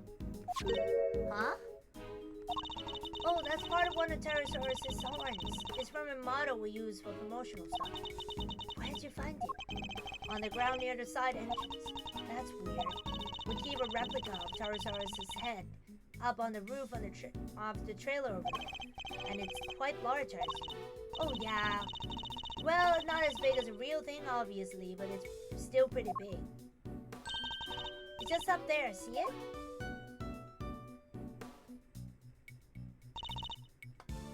Right there.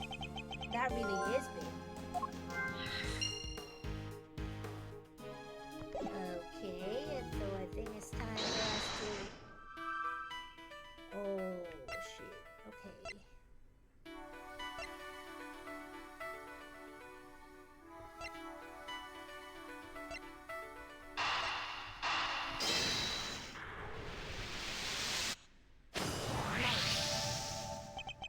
Both the dent in the fence and the broken horn weren't there yesterday according to our witness, which leads me to wonder. Wait, you think that giant Pterosaurus head could have... I do. I think it could, well, have rolled off the trailer roof. The trailer roof and landed in the lot below. It seems more than possible, and it also means...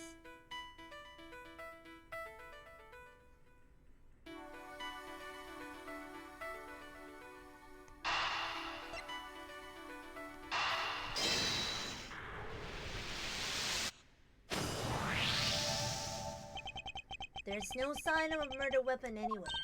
Oh yeah, there isn't. Now, this is still only a possibility.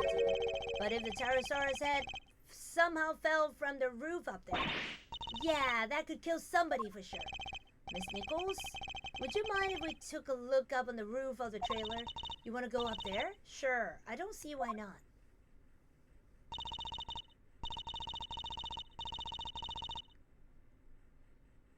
Knock yourselves out. Oh, but don't do that literally. The steps can be kind of slippery. Alright, I'm done here. I found out what I need to know for now. And what might that be, I wonder? Huh?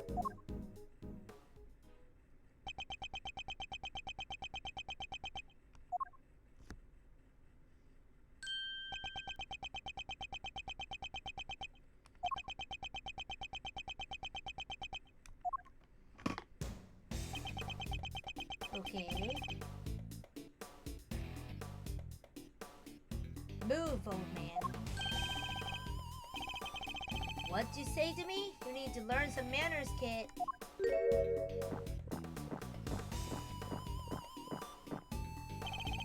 No, you need to learn when you're in the way. Quit whining and get out of here. What the? I'm so sorry about him. Sean, apologize to the nice man. Shit. Come on, Sean. You know you can't speak to people like that. Whatever. Who the heck was he? policeman, that's who. Why'd you antagonize him like that? Grr. Hey, I thought there was going to be trouble for a second there.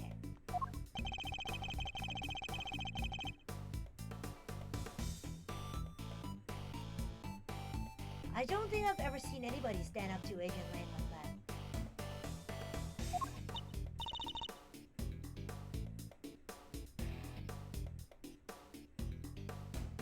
Oh, let me introduce you all.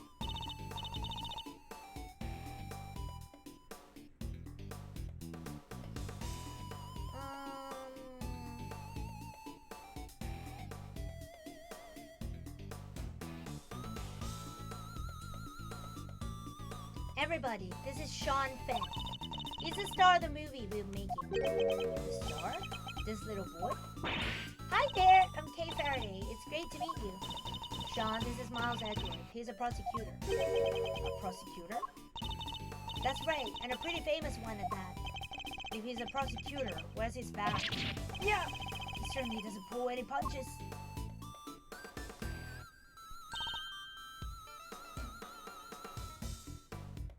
Oh, hey. You, might not want to get too close, Sean. She's right. There's no sight for a child. But he's involved in all this nonetheless. I'll need to speak with him.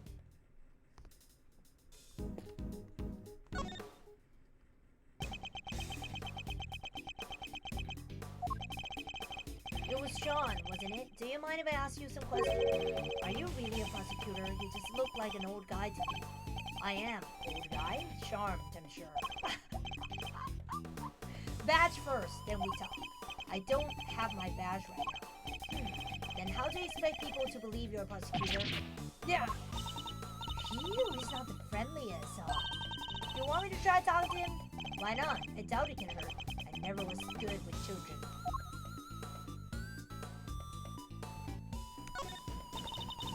So you're an actor, right, Sean? Yeah, so what? That's amazing. You're so cool. It's not that big of a deal. Hey, Kay's approach seems to be having an effect. So, those ones are yours. Yeah? What about them? Oh, those? The makeup department made them. The character he plays has a special psychic link with Pterosaurus. And the horns allow him to communicate with his giant friend. Isn't that right, Sean? Just shut up, will ya? They don't need to know all that stuff. Sorry. Well, the power dynamic here seems pretty obvious. Still, that's kind of amazing, huh? The lead character in a movie. While you're still in elementary school, that's crazy.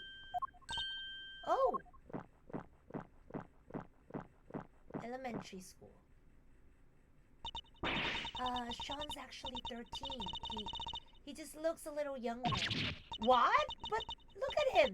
He's so little and cute! And the backpack, I just thought, the backpack's part of his costume. He's playing a role, remember? Yeah, I guess he is, but he's kinda small. You have to admit.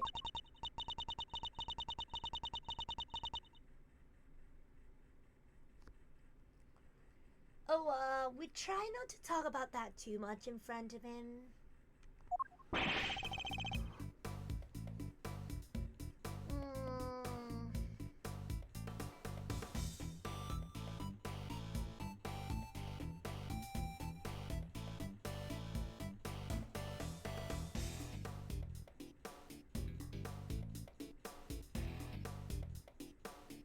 I said stop telling people stuff they don't need to know. I'm sorry. So it's all part of the role, except for the carton of milk, maybe? President Wang.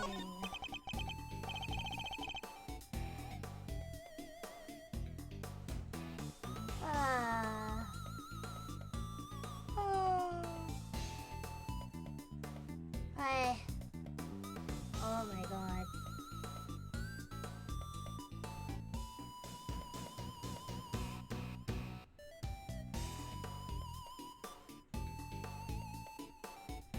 The dead guy, that's the president, right?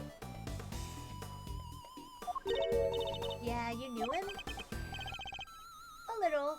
I met him once. He's meeting with the presidents now?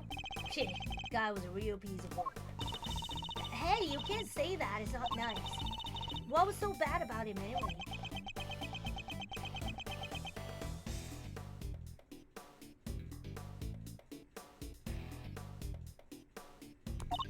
Huh? Don't want to talk about it? Fine, I guess.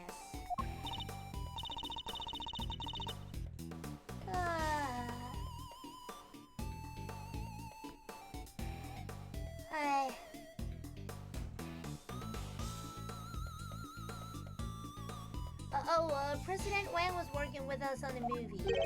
Working with you? How exactly? He had a part, just a cameo, nothing big. So he came to look around the set one time. That would have been when Sean met him.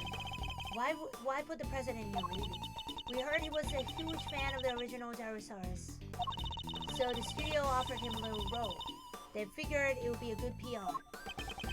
Last thing I need is amateurs on my set. I told you before, Sean. You can't talk about people like that.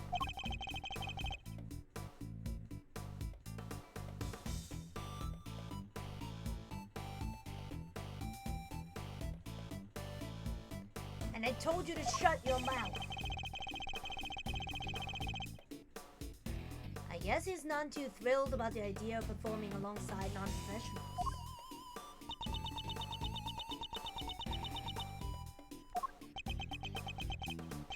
Oh, here.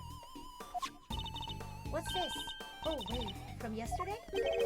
A photograph?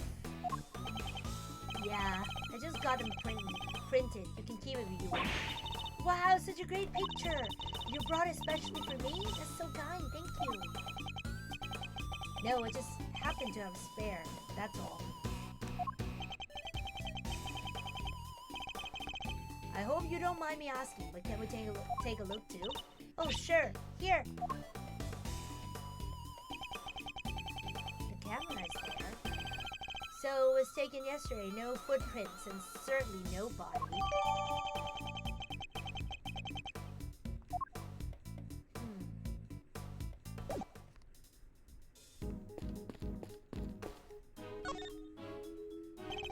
Actually, would you mind coming up there with us?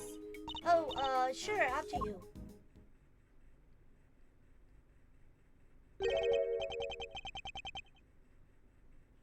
So, this is a mighty Pterosaurus. Oh my god.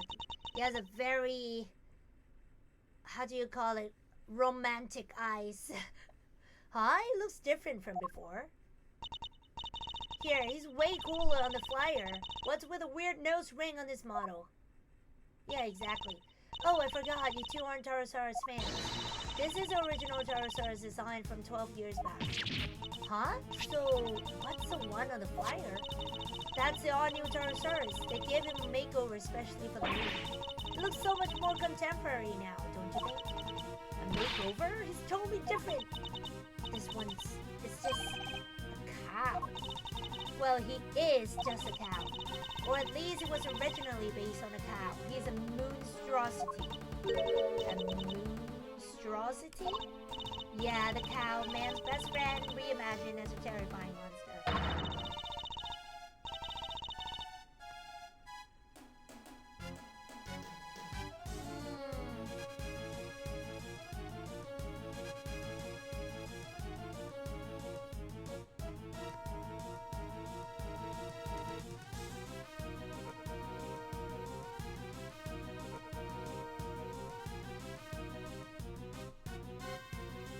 It totally makes you think about the whole relationship with nature, right? That was original concept. I think the concept might be a little lost on me. Me too, I'm afraid. Okay. That's a lot of things with scouring. The model was made for promotional events, stuff like that. So people remember the old Pterosaurus and realize this was a reboot. Yeah, he does look different. People might not get it otherwise. And just as we thought, this horn is broken. So the model really is what killed the president? I think it's a distinct possibility, but there's one thing I don't quite understand. What's that? Miss Nichols? The model looks very heavy. How do you move it around? Oh, it comes apart. If you know the trick, it's not so hard.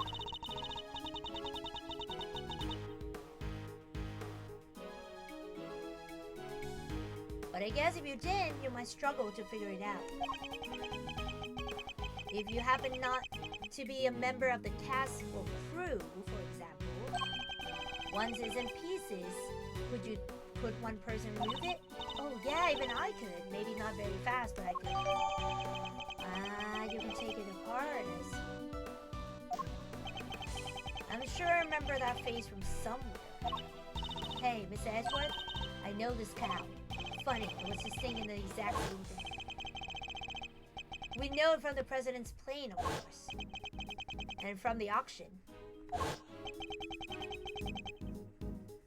So, President Wang's plushie was a soft toy version of the original Tarosaurus. Can this really be just a coincidence?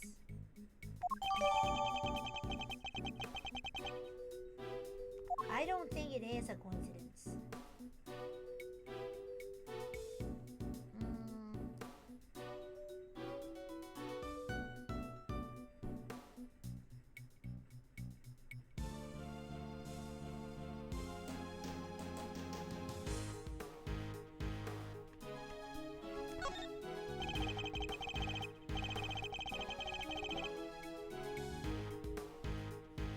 Look like cans of paint thinner, I guess. They were being used by the prop department. Look at the ground around them, Miss Edgeworth. It's all burned.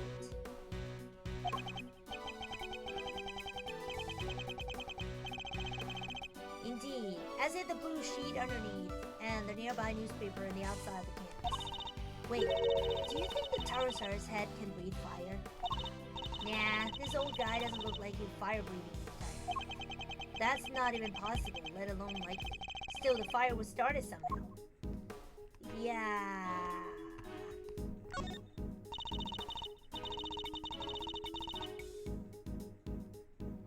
There's a heater here.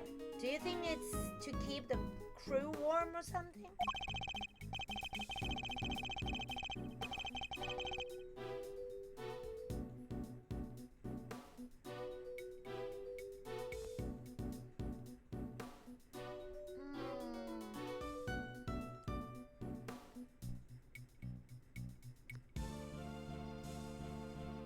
I would imagine so.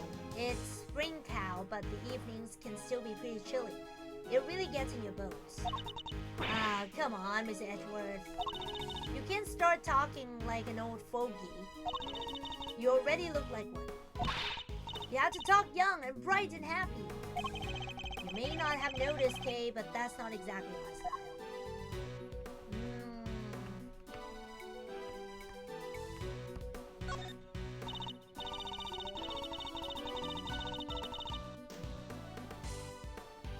Yeah, think I could probably throw that little baby over my shoulder and carry out of it.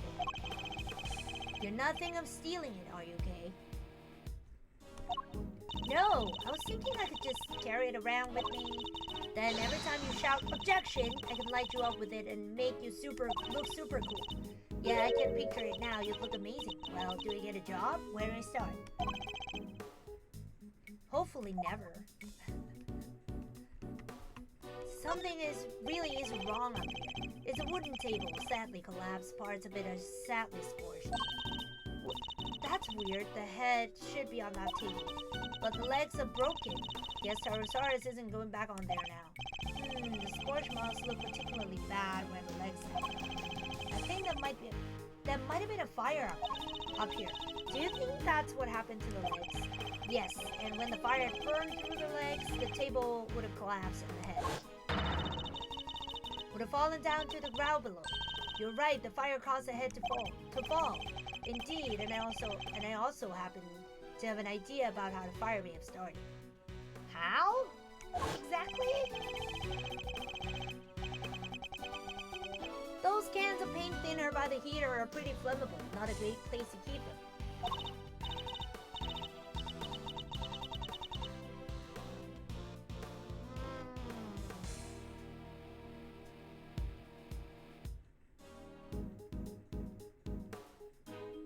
Well, you're Alright, I'm sorry, I'll make sure somebody moves them.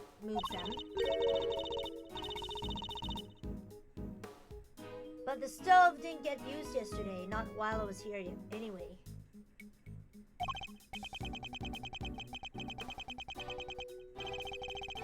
Which makes the question of what could have started the fire all the more interesting.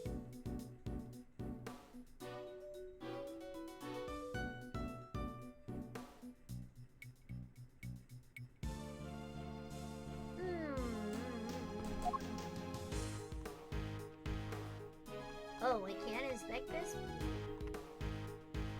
I think it's all. Is it this one? No.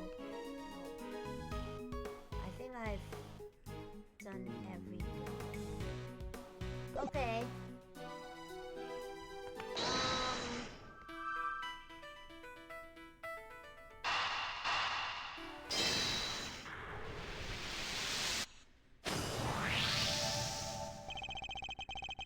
The combination lock on the gate leading to the plaza was intact when Miss Nichols arrived. But the lock on the gate leading out to the side of the big building has been cut. What does this tell us? Easy! That the killer used the side gate. Precisely. And it tells us something else important too. Namely that our culprit didn't know the number of the combination lock. You're right. It would have been way easier to come in that way if they did. But instead they chose the classic thieves route, the lesser known side entrance. This is no run-of-the-mill criminal, Mr. Edgeworth. We need to keep our wits about us. I'm not sure we should be excited by the fact, Kay. Anyway, we know that everybody working on the movie knew the combination, which makes it likely that our culprit wasn't a member of the castle crew.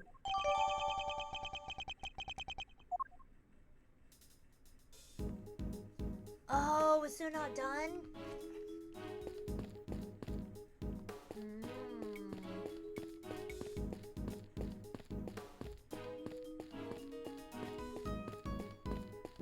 Oh.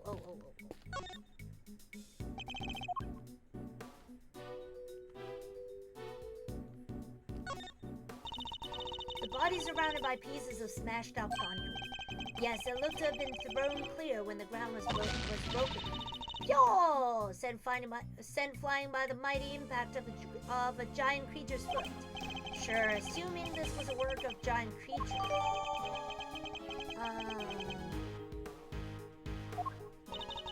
Just look at shape. I know a hoof when I see one. That's only one thing that can possibly be the footprint of an enormous, terrifying beast. And it's not just one, there are 3. But you know that's impossible, don't you? You know that monsters aren't real? Sure, probably know that somewhere deep down. But it's way more fun to believe they are. Our job is to pursue the truth, Kay, not to believe what feels most fun in the moment. Nice. Alright, I think that just about wraps up our preliminary investigations. So it was killed by... Yes, by a falling pterosaurus head. At least, that seems the most likely explanation for now. It came down right on top of him. What? Well, they took their time, but here they are. Police, bodyguards, a whole gang. Mr. President! It's a little late for that, don't you think? Curses, who did this? Whoever it was made a big mistake. But I promise you this. I'm about to sneeze. Never mind, I yawned. They'll pay. I'm on their trail already. What? What do you mean? Our president may have been murdered, but that doesn't mean that extraordinarily applies. Oh no, extraterritoriality applies. Okay.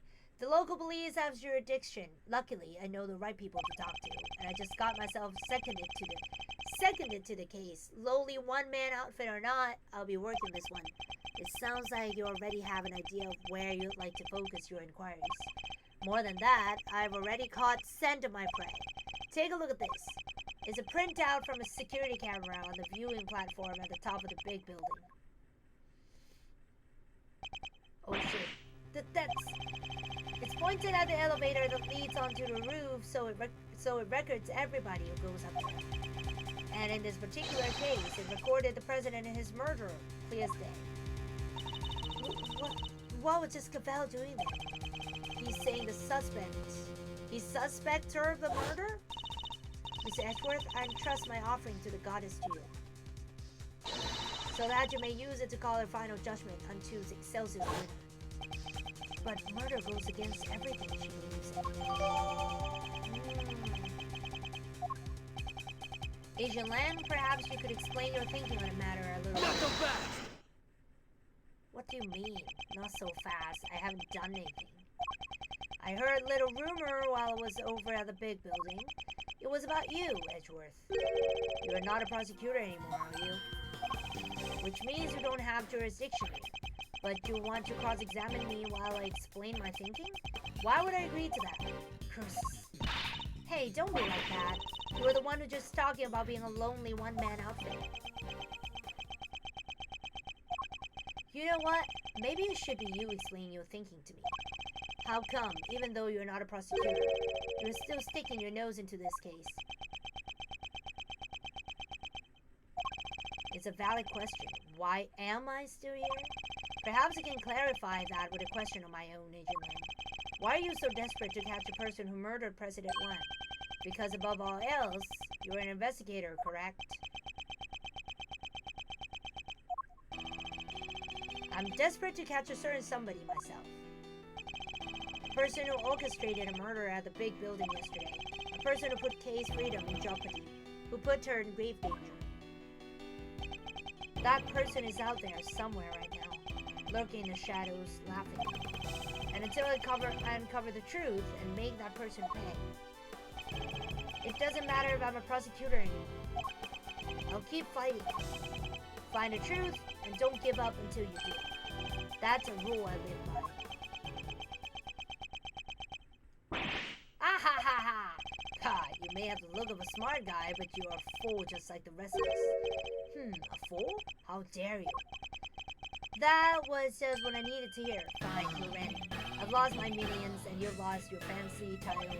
But it seems neither of us is prepared to give up on this investigation. Now, seeing as we're both so stubborn, how about we go head to head and trash out the details? I'll be honored. But be warned, I won't go easy on you. I have an assassin to catch, and not even you are going to get in the way of that. Of course. I would expect no less. Let me show you the truth I tore from this case with my bare hands. Oh wow. Why suspect Cavell? Why suspect Cavell?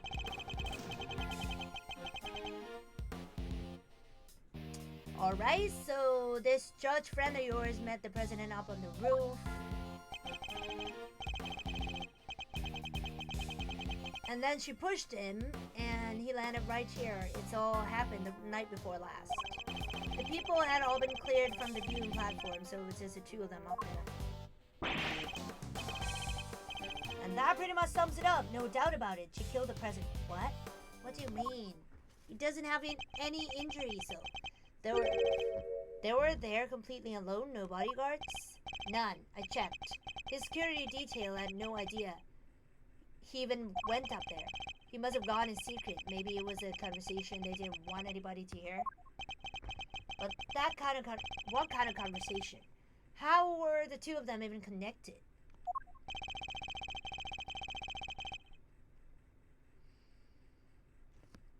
Seems the president spoke to the owner of the building ahead of time. He had him set aside the viewing platform, just the two of them. And it was the president asking. I guess the guy wasn't about to refuse. So the last person to see the president alive really could have been... Yup, Cavell. Did you say her name was? Her. His argument certainly isn't completely without merit, but I noticed at least one glaring hole in his reasoning. That's where I'll need to focus my counterattack.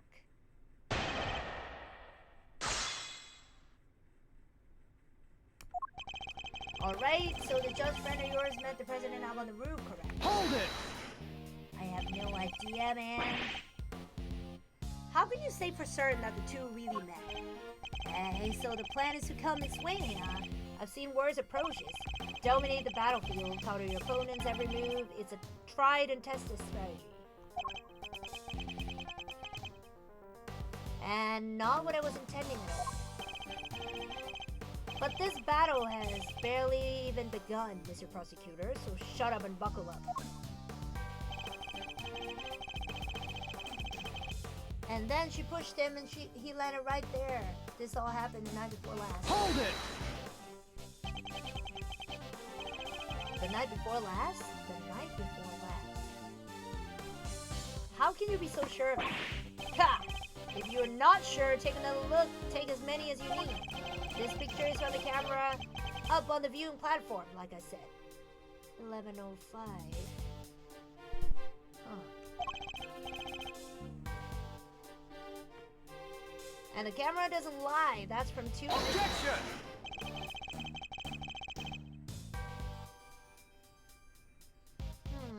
You have a picture of them both entering the rooftop area. But nothing from after that point, I assume.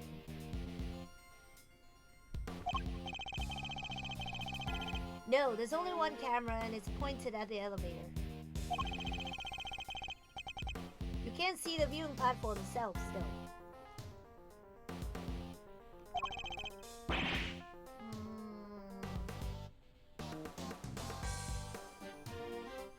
Wait, let me order some food for myself.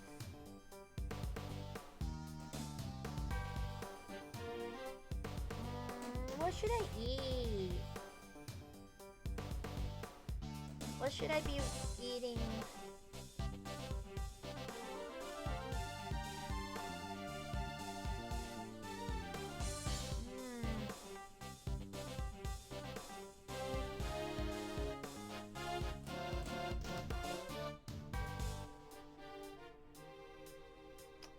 It's so hard to figure out what to eat for the day. Hello, welcome! Welcome. I'm like, I don't know what to eat.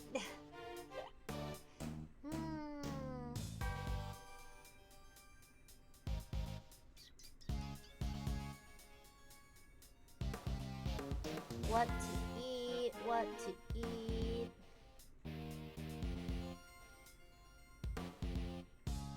Ooh, this one looks good.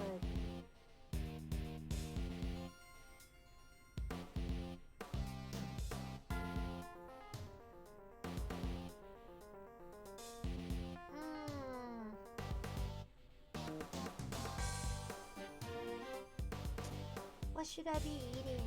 This one?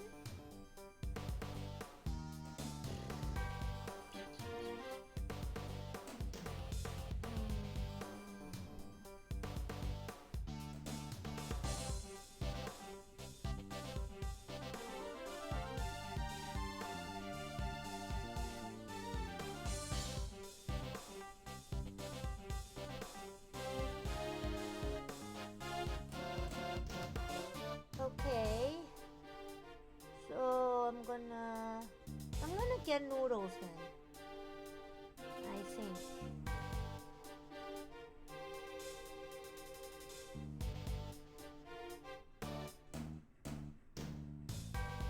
Okay, I'm getting food, I'm getting noodles, guys.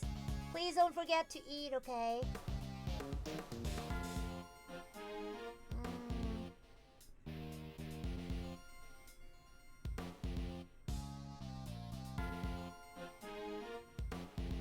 Wait, let me tell my friend to pick it up for me.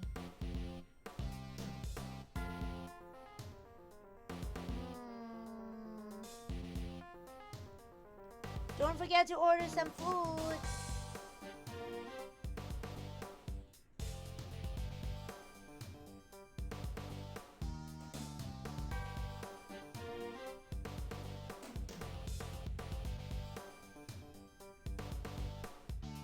Okay, this is when the murder happened, I'm sure of it. If the president really was killed 2 nights ago, then his body would have been here in the lot this whole time. Taking a little moment there, Mr. Prosecutor. Well, save it, I'm not done explaining, not even close. Okay, can you stop? The people had all been cleared out from the viewing platform, so it's just a few of them up. Hold it! It's entirely possible somebody else was up there, Shirley. Yeah, what about the cotton candy store? Not so fast! The owner of the building received a request from the president himself to clear the area. He knew there'd be serious trouble if he messed up, so he went to work as quick as They cleared everybody out, and I mean everybody, including your stupid cotton candy seller. Stupid? That's mean. Yeah, that's mean. Still, it wasn't enough. If it had been, the president wouldn't be lying there now. And that pretty much sums it up, no doubt about it. She killed the president. Hold it!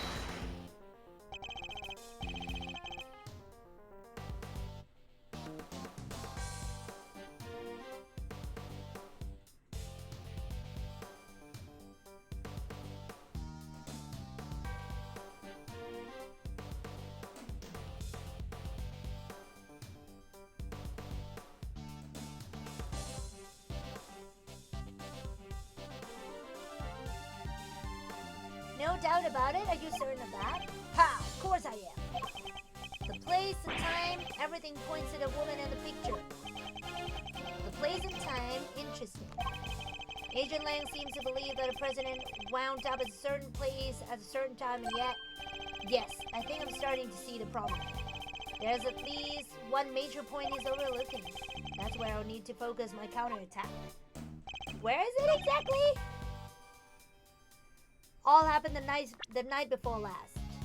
The night before last.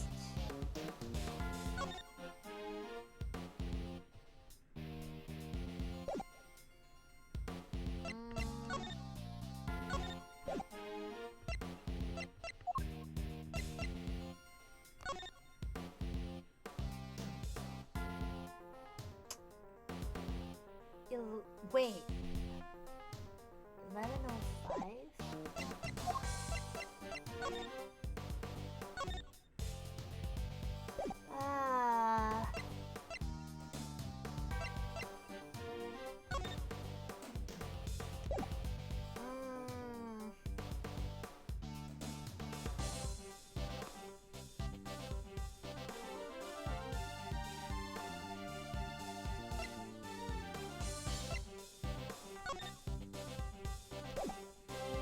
Surrounded by shards of concrete, flecks of some yellow stuck to clothes. The night before last. If it was the night before last.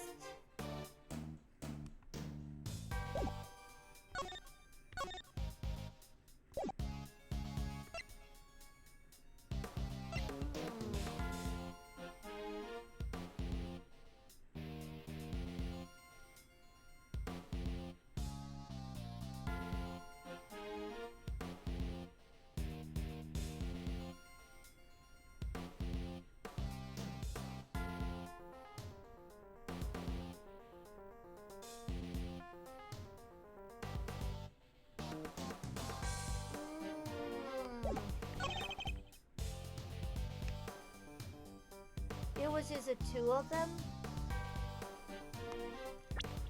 I don't think it is though.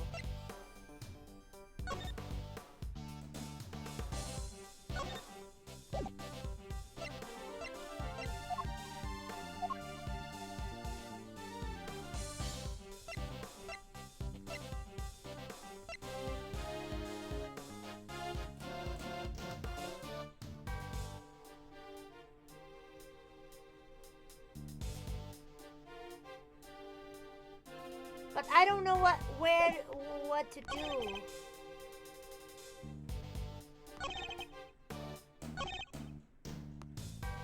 Hold it!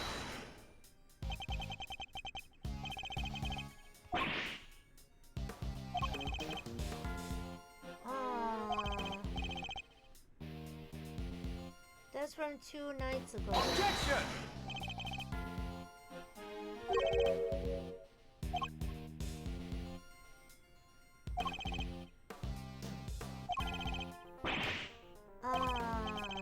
If the president really was killed 2 nights ago, then his body would have been hidden in luck this whole time.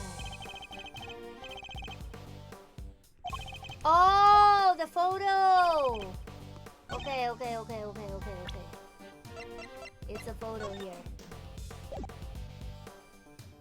Taken yesterday. Objection!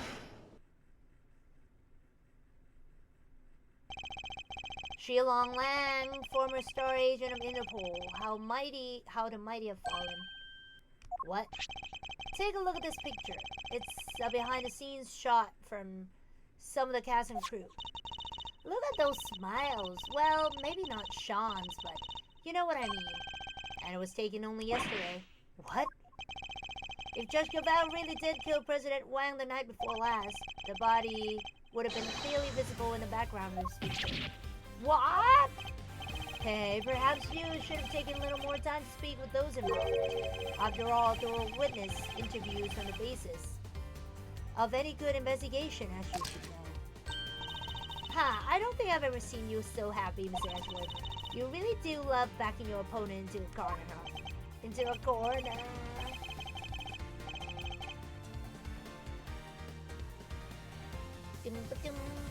Fine, you got me. I must say, it's been a while. I almost missed it. I ate Gaprow as always. That's good. Gaprow is good for you. Gaprow is good for your soul. It's good for your health as well. Perhaps if you try to stay a little calmer while conducting your investigations in the future. Don't push your luck, Edward. Lang Ju says, the righteous anger of a wolf lasts 100 years. I won't be calming down anytime soon, not until we've got the president's killer. Thank you for the follow! Thank you! Thank you so much! My follower is back to 1,000 again. I want the same thing. We all do, nonetheless. The body appeared last night. You have to accept that now. And there is one other thing you need to accept. The president didn't die from a fall. That's right. He was crushed by a falling head of a giant monster. The incident occurred here in the movie set, not at the top of the big building. Says you, but that's just your theory. I'm not about to give up my own because of it. But it literally can have happened the night before last. We just proved that with this picture.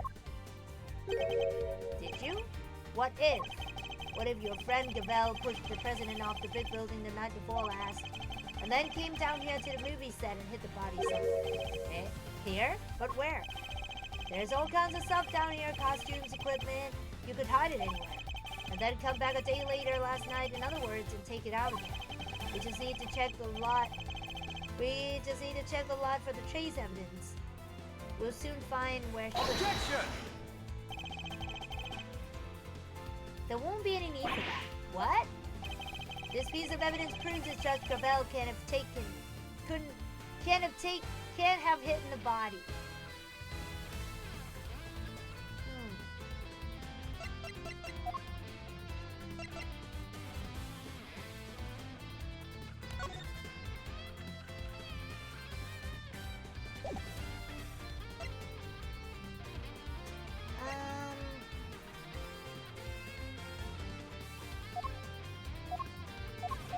Take that!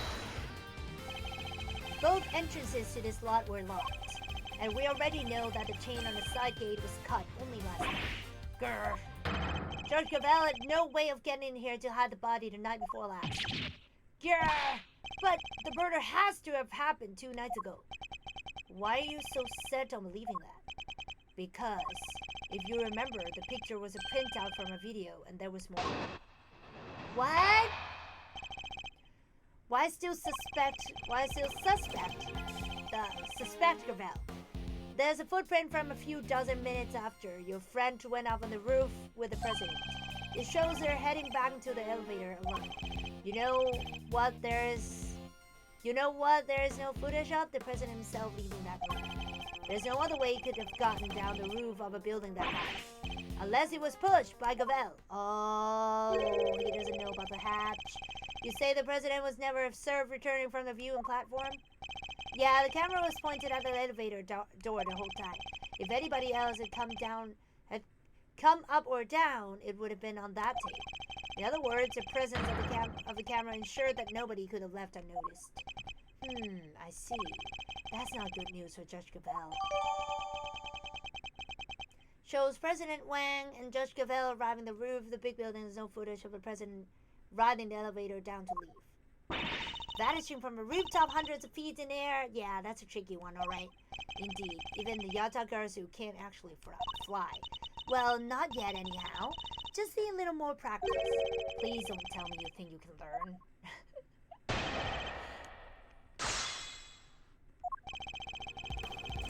Okay. With the president, a few dozen minutes? That's awfully vague. The exact length of time doesn't matter, not anymore anyway.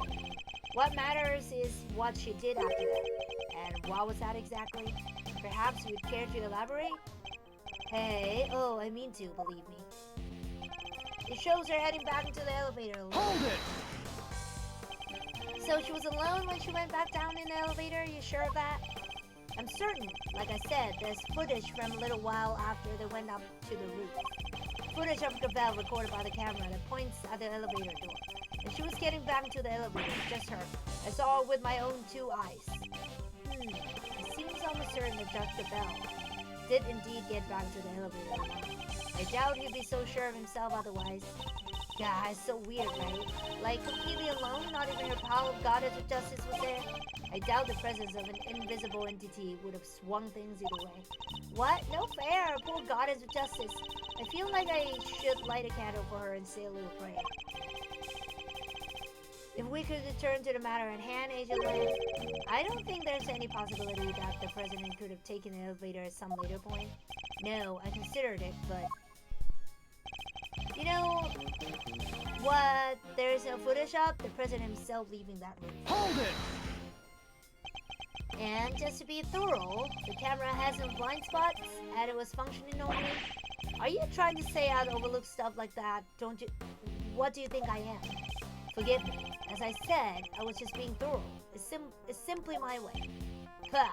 Whatever.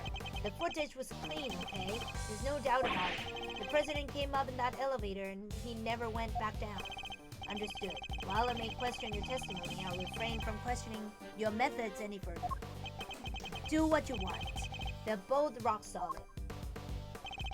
There's no other way he could have gotten down from the top of the building that high. Hold it!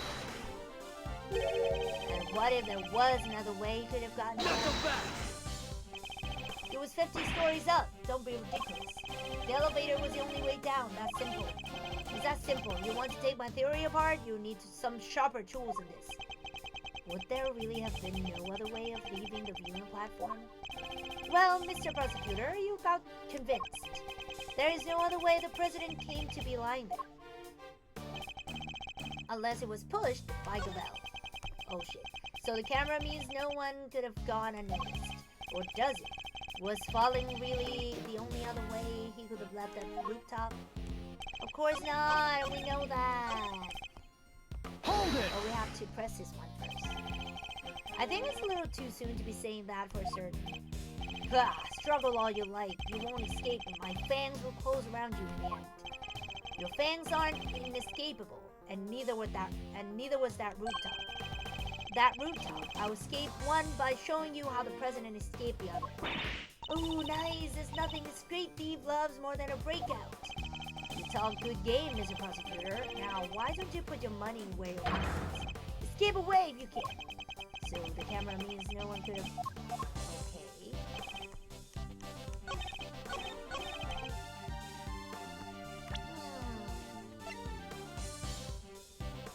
Objection! Haha. Actually, there was another way. Apart from the elevator? What do you mean? You're not about to tell me he flew? He didn't need to. It was much simpler than that. Assuming the president knew what we know, of course. Namely, that the big building has a hidden 51st floor. What? That's right, a hidden floor. With a hidden entrance on the rooftop. If he left that way, he wouldn't have needed to ride the elevator. Knock him back! What? But you said it was hidden, right? That it was a secret? How would the president even know about it? It's an interesting question, and one I don't have an answer to just yet. For now, this is just a theory. So, what are we talking about exactly? What is this hidden floor? Sounds like the kind of place you little ninja friend would happily spend time. No, I hate it there. Don't make me go back. Fortunately, P's memories of it are far from happening. There's a secret storeroom out there where they kept lots for an underground auction. The whole sordid scheme was uncovered just yesterday. An underground auction? What the heck are you trying to say? That President Wang was involved somehow? I don't have any proof, but I certainly think it's a possibility. Yeah, based on what I've seen him, he totally seems to type. You never do that, not the President. Illegal underground auctions? No, he'd have nothing to do with it, nothing. What's gotten into him? I hope you two are feeling lucky, because when people start saying stuff like that, I start biting. Huh? She ran away. You know nothing, neither of you. You have no idea how much the people love him, how well respected he is. Is that really true? I guess we know what lurks behind a seemingly respectable public face, but the people of Zhengfa clearly don't. I wonder if I should tell him the truth about his beloved president. No, what good would it do? It would only upset him more. Forgive me, Agent Lang. I didn't mean to upset you. We spoke out of turn, both of us. I can only apologize. Apology accepted and reciprocated. I'm sorry I got carried away. It's alright, Kay. You can come out now. Sorry. It's fine. It's not you I'm upset with. It's the animal who killed the president.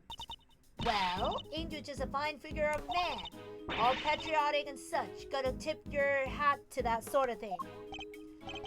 What are you talking about? Well, I got good news for you, Mr. Patriot. Real good news. What? Ain't no way in heck you Paul, the President Mosaid on downstairs via 51. Really? I was hunkered down in that there storeroom the whole dang time, eyes peeled like oranges. Of course. She would have already snuck in by that point.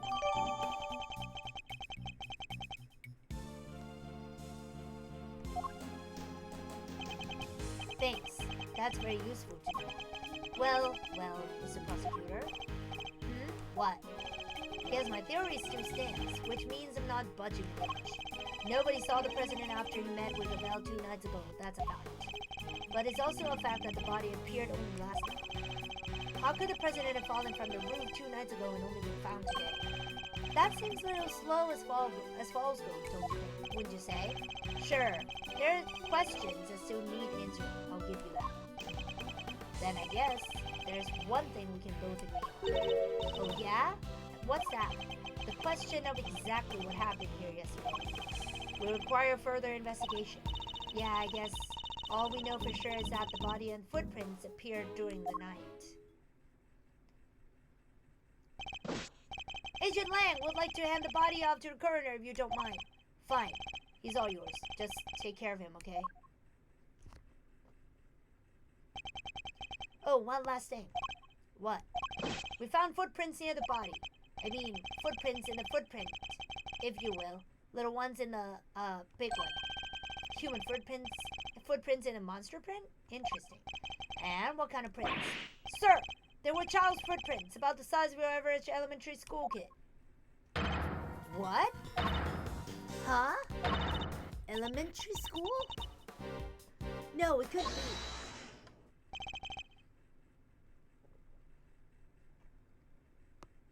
What now? Miss Nichols? Oh, I didn't mean to butt in, sorry. Was there something you wanted to say? What's she so scared of? There's something I have to tell you. You probably think it was pretty awful of me, but I'm sure it's nothing you need to be quite so nervous about. Well, what is it?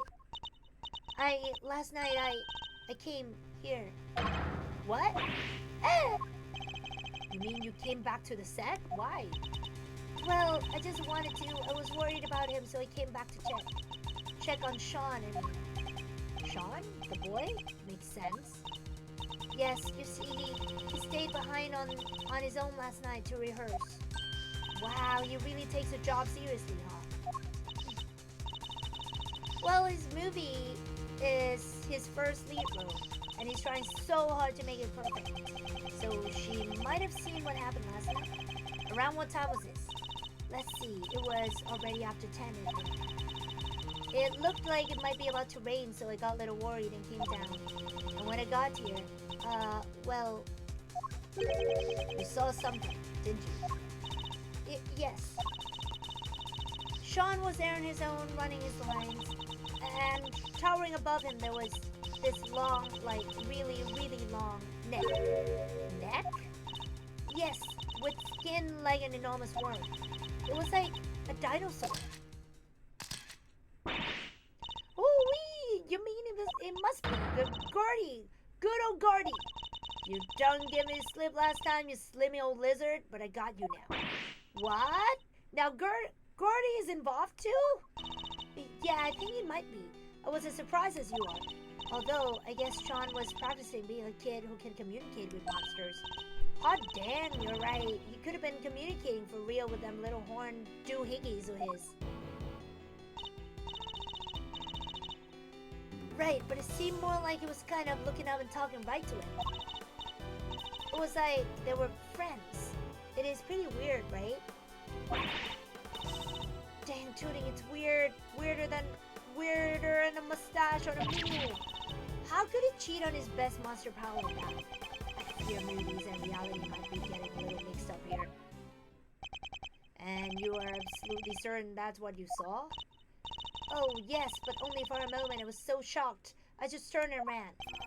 Well, how about that, Mr. Prosecutor? Another mysterious beast to contend with. Don't tell me you believe this nonsense, Agent. Ha ha ha ha ha! The monster angle's neither here nor there. But I think we have a pretty good idea. Now, who we need to speak to is young Mr. Fanname. If he really was here last night, then there's a good chance he saw something. My thoughts exactly. The prosecution calls Sean Fenn to the stand.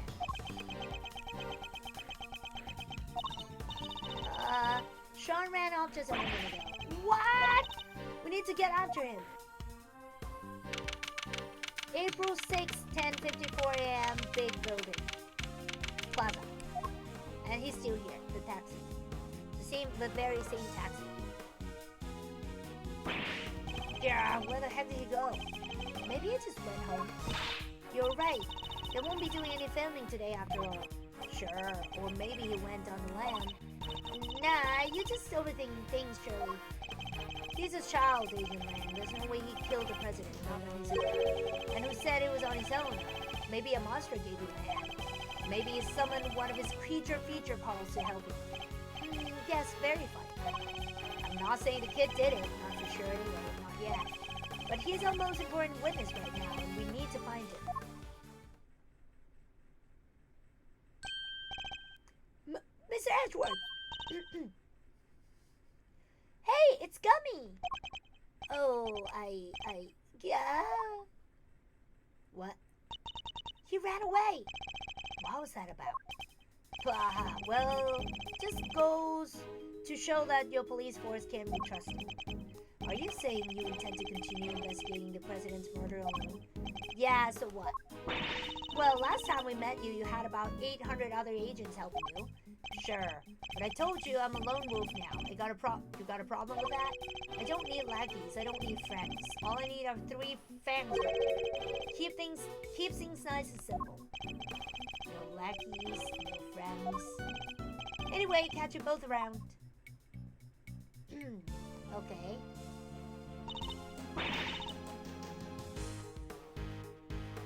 Hey, things just done got interesting. And it sounds like I got work cut out for me. 2 big beasties on the prowl. Wee! It's raining scoops. If I don't catch at least one, I ain't no shutterbug worthy of the name. Okay. Wow, this all got kind of complicated, huh? It did. The Taurosaurus footprints were bad enough. Now Gertie? This might as well be a movie. Well then, we better get our monster hunting shoes on. I suppose we have. Huh? Who's that? It's one of Agent Lang's old team. We have come across a few of them in previous cases, but this one's on his own. Excuse me? Oh, Mr. Edgeworth. Long time no see. How come you're not with Agent Lang? Shifu? He's not technically my boss anymore. Really? What happened? You remember that case from a month or so back? The Yatagarasu case. How could we forget? We made kind of a big mistake there. Came about close to aiding and abetting a serious criminal as you can come and still keep your job. Indeed. I guess that was pretty close. Well, being Shifu, we took full responsibility. So they disbanded our team. Wow, that's harsh. But it explains why he's now lone wolf, as he puts it. So, what are you doing here? Well, to tell you the truth, I was worried about him. I think he's been chasing ghosts. Ghosts from 12 years ago, to be precise. 12 years ago? What does that mean? Sorry, I already said too much. I better be on my way. These ghosts of Asian lands. Could there have been some to do with the case we're currently investigating? Well, looks like everybody left except us. What do we do now? Good question. Miss Hart went out monster hunting, and I guess Asian Lang is busy trying to track down young Sean. Perhaps we should try investigating another angle. What kind of another angle? Somebody needs to get Judge Cavell's side of the story. Oh yeah, you're right. What did she say again? Please forgive me, but I had better be on my way. I'm to preside over the trial of Fifi Lagarde in a bit. I guess the trial will be beginning right about now. Indeed. I think I'd better head down to the courthouse, don't you? Alright, let's go!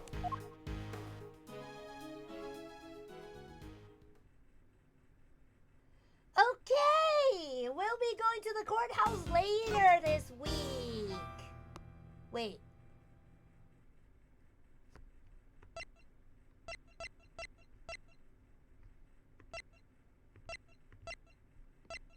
Why does the game push me to have a new saved game data?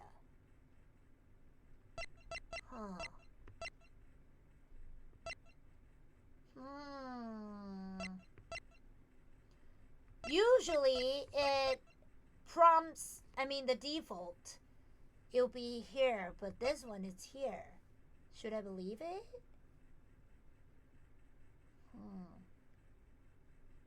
Okay. I'll do this then. I don't know what's happening, but I don't know. But yeah, thank you so much everyone for coming. It's been a good game. I love this game so much. Please don't forget to eat a lot of good food. Thank you for coming. Thank you so much for following me. Thank you for all the subscribe, for all the subscription and stuff. Thank you so much. Thank you. I'll be back. I'm not sure when. I think it should be Wednesday? No, not Wednesday. Thursday probably? Yeah, Thursday probably, I think. Thank you so much everyone. I love you.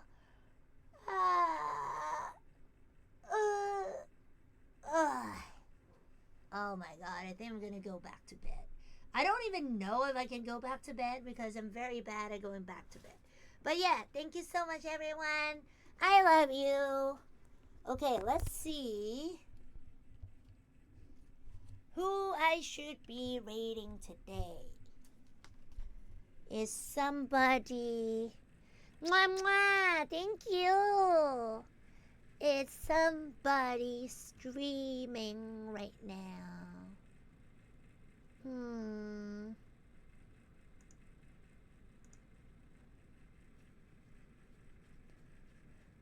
Penelope. Pink. Yeah, Penny is streaming, so thank you so much guys. Be nice to her, okay? Bye-bye. Kiraryoku! Over and out. Mwah.